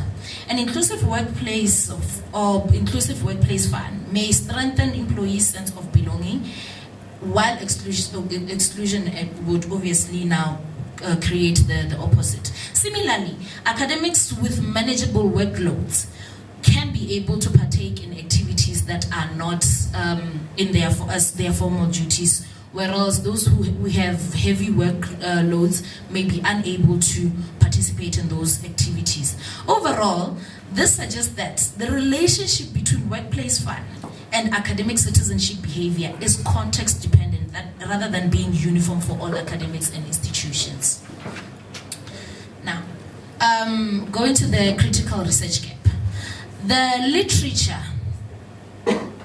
From the literature, the research gap is clear as existing research has examined the variables separately, but there is limited research and understanding of the interactions of these variables within the same framework, particularly in South African institutions of higher learning. My study then moves from these individual variables as single units to examining them as one unit. Workplace fun in relation to academic citizenship behavior, while remote working is now the moderating variable. The purpose is not to simply ask if workplace fun influences academic citizenship behavior, but to determine whether the level of remote working changes the strength or direction of that relationship. Quickly going to the methodology. The research adopts a quantitative method to collect numerical data for statistic analysis. The positivism philosophy is adopted as it's appropriate for examining the relationship between measurable variables using objective data. Deductive approach is used to test hypotheses. Individual academic staff are our unit of analysis. The study area is the University of Limpopo in South Africa, as it has already adopted hybrid or remote working models and provides relevant context for academic workplace. All academics are our target population. Convenience sampling will be used to allow response by all willing and available respondents. Our sample size is 250 and it's calculated using the RioSoft software. Data collection method is self-administered questionnaires which is effective for larger samples. The measurement instrument will be pre-existing validated scales that have proven psychometric properties. Procedure is electronic distribution of questionnaires through the university email. Data will be analyzed using SPSS, using the descriptive statistics technique, correlation analysis, and regression analysis. Now, the reliability and validity of this study will be tested. Going to ethical considerations, the ethical clearance will be obtained from the ethical committee of the university, and other ethical procedures will be followed, such as no harm and informed consent, etc. Let's quickly go to the expected contribution and conclusion. Now, in terms of the expected contribution, the study theoretically integrates the theories, as I've already mentioned in my literature review. Empirically, this study provides evidence from South African higher institutions context on the relationship between workplace fun and academic citizenship behavior, while specifically examining the moderating role of remote working. Particularly, the findings may help HR practitioners in the university and university management in designing remote or hybrid working environments that maintain collegial engagement, knowledge sharing, and institutional participation. This study now also supports policies that promote flexibility, collegiality and engagement, and improve frameworks by considering the role of remote working in academic citizenship behavior. In a nutshell, workplace fund may create encouraging social conditions. Academic citizenship behavior, however, remote working may determine whether the extent to which these positive workplaces experiences will translate to citizenship behavior, which is academic citizenship behavior. Understanding these variables together may now then help supportive working environments and institutional effectiveness. What are my recommendations? The recommendation to strengthen remote working policies and promote inclusive workplace fund may be made by this study. Thank you very much, and I hope you smile more. I am now ready for questions, comments, and compliments.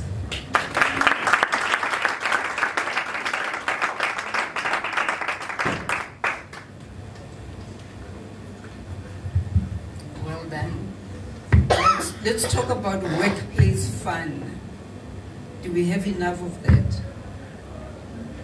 Questions, comments? There's a question there.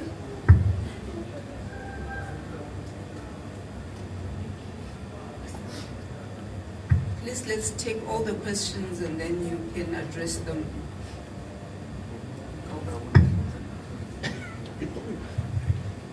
Thank you, Ms. Malachi, for a good presentation. In your presentation, you mentioned three theories. The first one was the job demand resource theory, and the second one was a model, the technology acceptance model, and the social exchange model. For a study at master's level, and having three theories and two theories and a model, what is the reason behind? What is the connection between these three theories? And if maybe there is one the framework that you would love to use, can you please justify why it is the most appropriate framework for your particular study? Thank you so much, Prof. Oh, there's another question. Wasn't there another question? There was another question, wasn't there?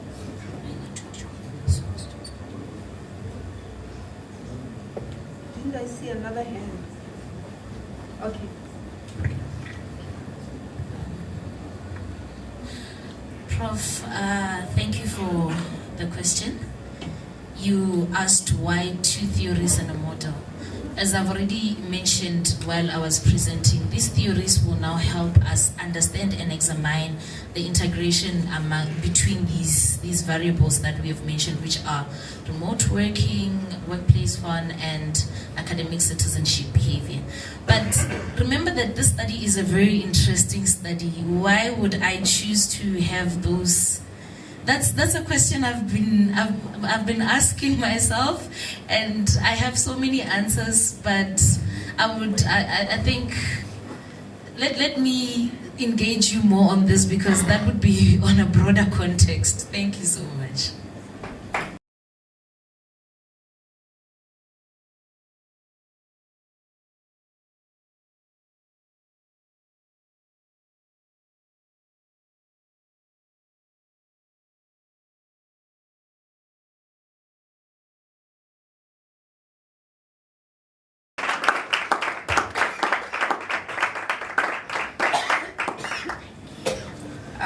Colleagues, things have changed yet again. Because of lunch arrangements and time in terms of lunch and all that, it has been suggested that we adjourn for lunch. Ms. Chweni, you'll present after lunch, they'll give you directions. Thank you for being such a wonderful audience. We've been a very efficient audience. Thank you very much.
it explains that the infrastructure financing gaps have a negative effect on the infrastructure development. And then getting to the causality between the variables of the study, we have Gupta and Sharma 2023, Samao and Neki 2022, and the Welbeck 2019, which contributed to the causalities and confirmed there is causality between these variables, although most of the study did not integrate the variables into one. And then debt to GDP effect on infrastructure development also, it was stated as a negative impact on the infrastructure development by Cotelos et al. 2023, whereby the increasing debt to GDP has negative effects as it constrains the fiscal space and the budgetary processes of the governments to finance their infrastructures. And then the research methodology, I'm gonna be using e-views, and then this is the method specified from the e-views process, and then these are the components of the method, and then I'll be conducting a quantitative study using secondary panel data from reputable institutions, which will be employed in an annual sequence respectively. And then the following tests are the ones that will be conducted to ensure the robustness and reliability of the macroeconomic estimation. Getting to the ethical consideration, the publicly accessible secondary data from the reputable institutions, who, as mentioned, will be used, and thus referencing will be respectively given to the institution for the outsourced data. All the University of Limpopo guidelines will also be followed, and literatures to be cited will be acknowledged. And then the significance of the study is firstly, academically, the study will contribute to literature on development economics and public finance by incorporation of fiscal constraint, infrastructure financing gaps, institutional quality, infrastructure development, and Islamic finance within a unified microeconometric framework for emerging economies. Methodologically, and findings from empirical results and economic evaluations may assist institutions such as the central bank and state institution in blueprinting policies that will improve efficiency in infrastructure development and fiscal sustainability. And then lastly, the provision of knowledge about macroeconomic and institutional factors constraining effective allocation and usage of public investment resources to policymakers and investors. Looking at the time, I still have a minute, so I would say the study would also relate and contribute positively to the South African Development Plan, the NDP 2030, and the United Nations Sustainability Development Goals through SDG 8, 9, and 17, which puts an emphasis on the viability of sustainable infrastructure financing.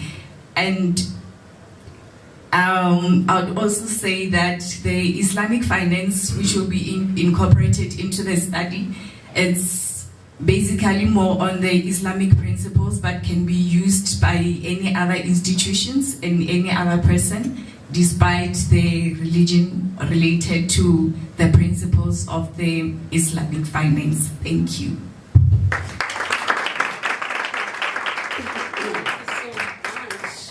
Thank you for keeping time. Can we have questions? 1, 2.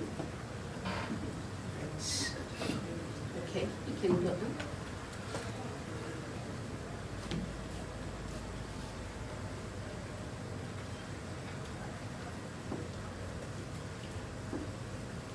Don't forget to stand up now.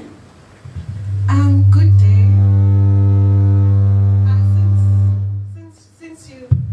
Since you said it's a proposal and there were no results, so I believe maybe still you don't have them as yet. But my question is, looking at your variables, what are your expected results between the relationship between the variables of your study? What do you expect the results to be? Thank you. Thank you. Another question?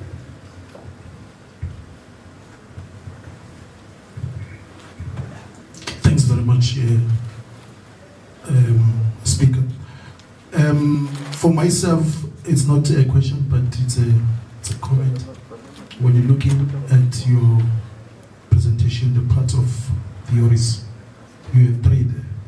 I think you need to at least have one or two sentences that explains how do the three theories complement to each other, and also how do you link them with your study. Thanks very much. I think those are that is the information that is missing, and I don't know whether that information is there on the original document, but if that information is not there, I suggest that you look at that, that you add. Thank you. Thank you so much. You can answer the question, and thank you for contribution. And I just want to indicate something.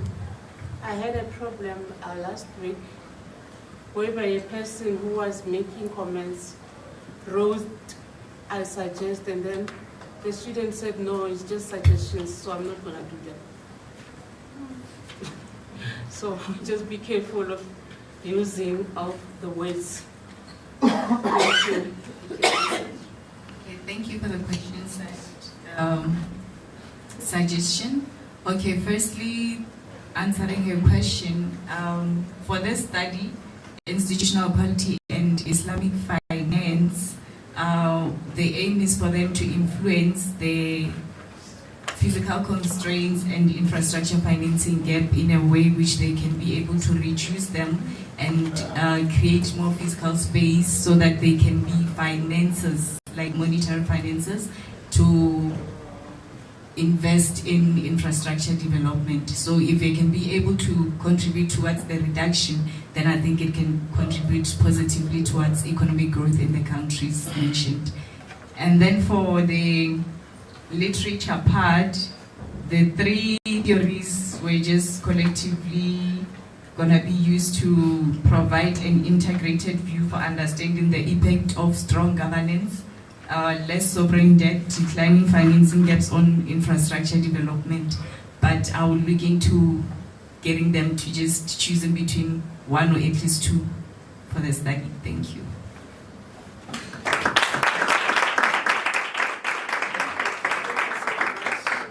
Thank you for a good presentation and for keeping time. And also mind-blowing, I think. We are going to have our second presenter, Maruma. SC is the master student.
Your time starts now, and good luck and relax. All right, good afternoon, everyone.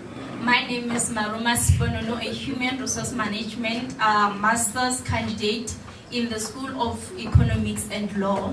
My presentation will be based on the impact of transformational leadership on employee engagement and the mental health among the academic staff at a selected university in Limpopo province. What really motivated my study is that it's after the realization of having to go through the literature and getting to notice that actually there is a current trend in terms of the study where now scholars are looking into the type of leadership that's being portrayed within higher institutions, and also the level of engagement in which now affects the employees. And I've noticed that with the existing literature within the university, within the Limpopo province, it seems like we are absent from that conversation. Therefore, I saw it fit for me to now look into this matter and see if we can find empirical evidence which will now assist us into having to make the interventions within institutions that are within the Limpopo province.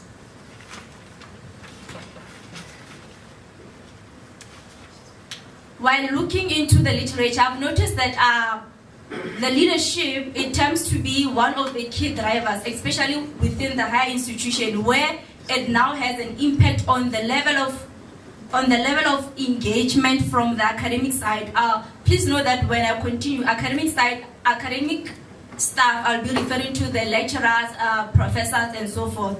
So leadership being noticed as the critical role within the higher institution, it is very important for those specific leaders to take note in terms of how best can they now assist and also be supportive towards the academic staff, in which, in this context, I'm focusing on the transformational leadership, which specifically focuses on making a change in the lives of the academic staff, where we are now looking into, as the leader, being able to pull together the academic staff to see in terms of what is the big picture, where are we heading to, and also getting to understand that you will have to pay attention to individuals and also get to understand what is it that they require in order for them to carry out their responsibilities.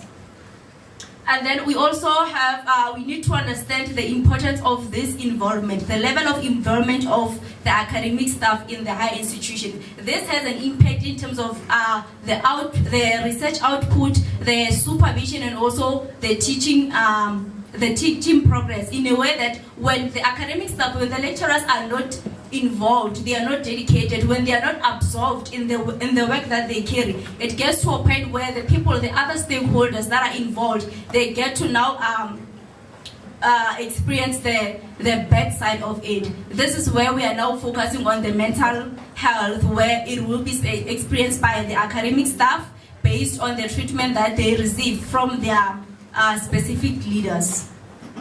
So the problem within my study is that I'm trying to find empirical literature within the selected study area, which will now assist in terms of making interventions, which will ensure that academic staff, they now invest most of their time and also feel energetic in terms of having to participate in activities in the higher institution.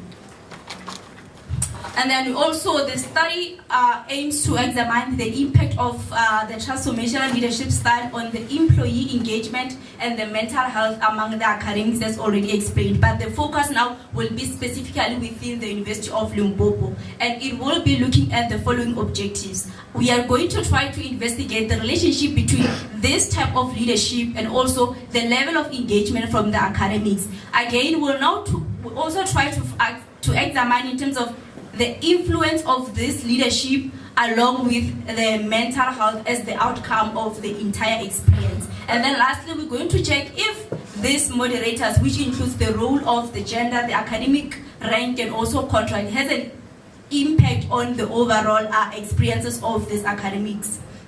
And then in this study, I will be incorporating the following theories, and then I've chosen this specific ones because each carries a specific representation. Starting with the social exchange theory, it focuses more in terms of you take, I give. As the leader, the academic leader, when you provide the academic staff with the necessary resources which they need, they will definitely return to you with the expectation that you may need from them, regardless of whatever that it is. So it's a matter of creating a mutual exchange between the leaders and also the academic staff. Secondly, we look into the determination theory. We are now looking into the employment in terms of how well involved are you as an academic staff. And then lastly, we'll look into the job demand resources, where now we are looking in terms of the output, which is the mental health.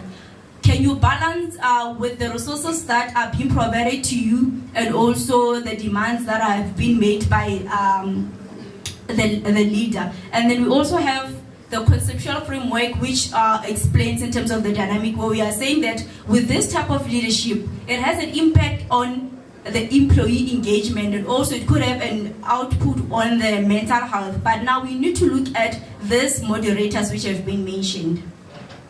And then I'm just going to summarize what's on the slide, which is the empirical literature. Yes, literature shows that there is an impact between these two variables, right? But now we also have to include the moderators, which when we first look at the gender, we are noticing that the literature agrees that gender, yes, it does predict in terms of the level of engagement that one will provide in their duties on a daily basis, whereby other scholars have mentioned that there's actually a lower interest, and also they show less dedication because they've got other responsibilities which could be family-wise. And then again, while with the males, in other institutions, it shows that there's kind of a high disengagement because they get to be bored with the responsibilities that they get to carry on a daily basis. While we are looking at the rankings of the academics, this will differ in terms of the experience that one has, in terms of how a professor perceives the type of leadership that they receive. It will differ with the one of a junior lecturer. For instance, those that are occupying lower rank, they tend to have higher demand, whereas they're still lower resources, and also there's low engagement from them. While those with higher rank, they get to have more resources, but at times they get to disengage if they're over managed. I'll just skip to this. With the research methodology, my study specifically focuses at the University of Limpopo, and then this study is a quantitative in nature, and then my focus is strictly on all of the 4 faculties, so that I will be able to distinguish in terms of each faculty what is the issue. And then the sample size includes a representation of 246, and then we'll be using a probability sampling. The data collection will be utilizing various skills which have been mentioned, and already the data collection, this is where I am at the moment. I've received the TREC and also the gatekeeper's letter. I'm busy with data collection, and after that I will analyze my data using the SPSS, and then with the ethical considerations, all this consent form, voluntarily, privacy, confidentiality have been mentioned to the participant in order for them to know in terms of what is at risk before they can participate. And then this study aims to fill the gaps which already I have mentioned at the beginning, and also represent the groups that have not been included in the previous study, such as the junior lecturers, and also the faculties as a whole. And then it also assists in terms of enhancing the policy development. In HR, my belief would be that already there is an existing policy within the institution, therefore it might be not visible as we do not have access to it, but with the empirical literature that I will provide, it might assist in terms of how best can they now include the interventions, and also it will provide the institution with the practical recommendations according to each faculty. And then the study limit will be that I'll simply be focusing on one institution at this moment, and then the participant will be the ones taking the test. Therefore, it might happen that in terms of the responses that they give, it might be a wrong impression, or they could be affected by other factors. And then with this study, I will be excluding the non-academic staff because they have different responsibilities as compared to those that are responsible for teaching and supervision. And then the lack of individual experience in that, my study, since it's a quantitative, I will not be doing a quality, therefore I will not get more information in terms of each individual's experiences with their leaders. Thank you.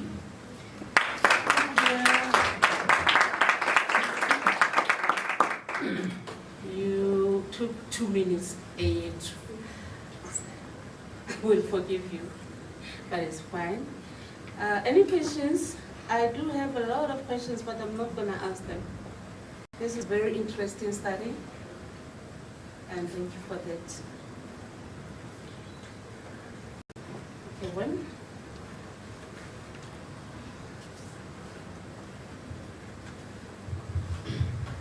Oh, thank you very much. Jeffrey Mangambi from School of Law.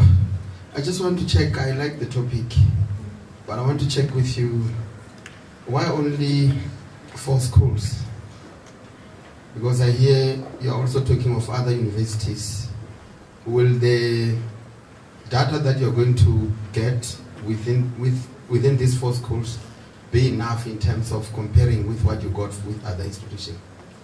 Because the issue of mental health, it affects everyone. Why only 4 schools, not the University of Limpopo? Thank you. Any other question? Are they at the back?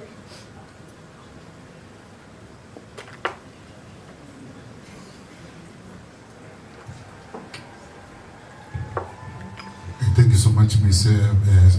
Maruma. The question is on the issue of theories. Why 3 theories? What is the connection between these three theories? Because at master's level, you can do with 1 theory that might talk to 1 or 2 of your objectives, and the other objectives might be, answered using maybe a legal framework or empirical literature. But why 3 theories? Thank you.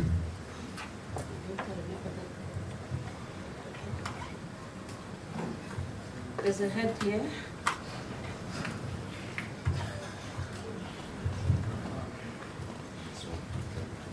I guess it's the last one.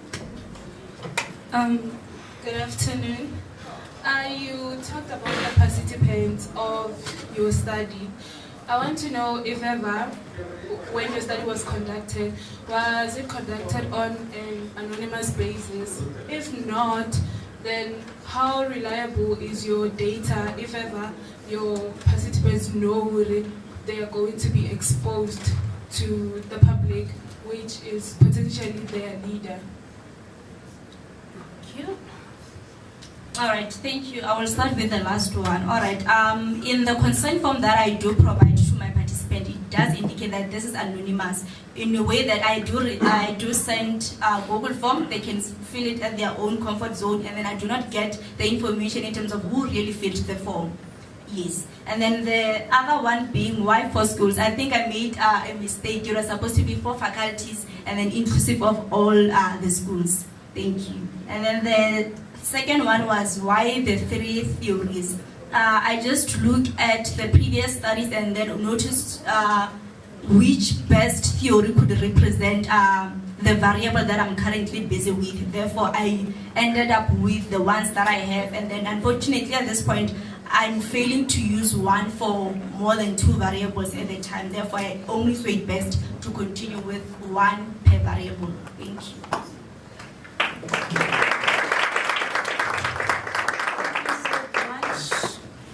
I think this is our last presenter. Do we still have any other person that are matched? Okay.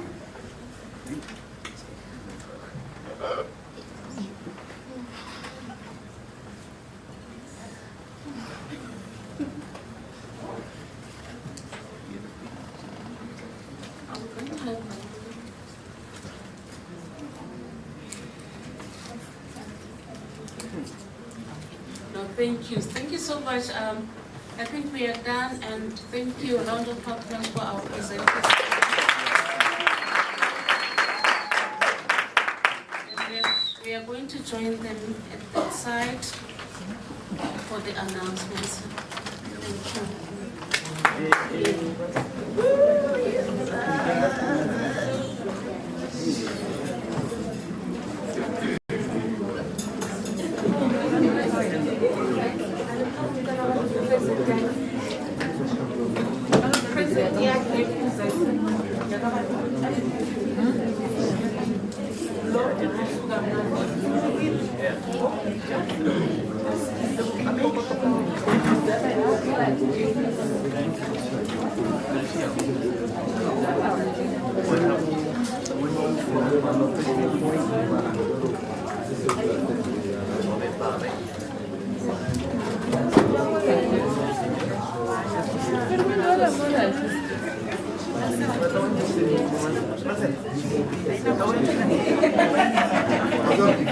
you.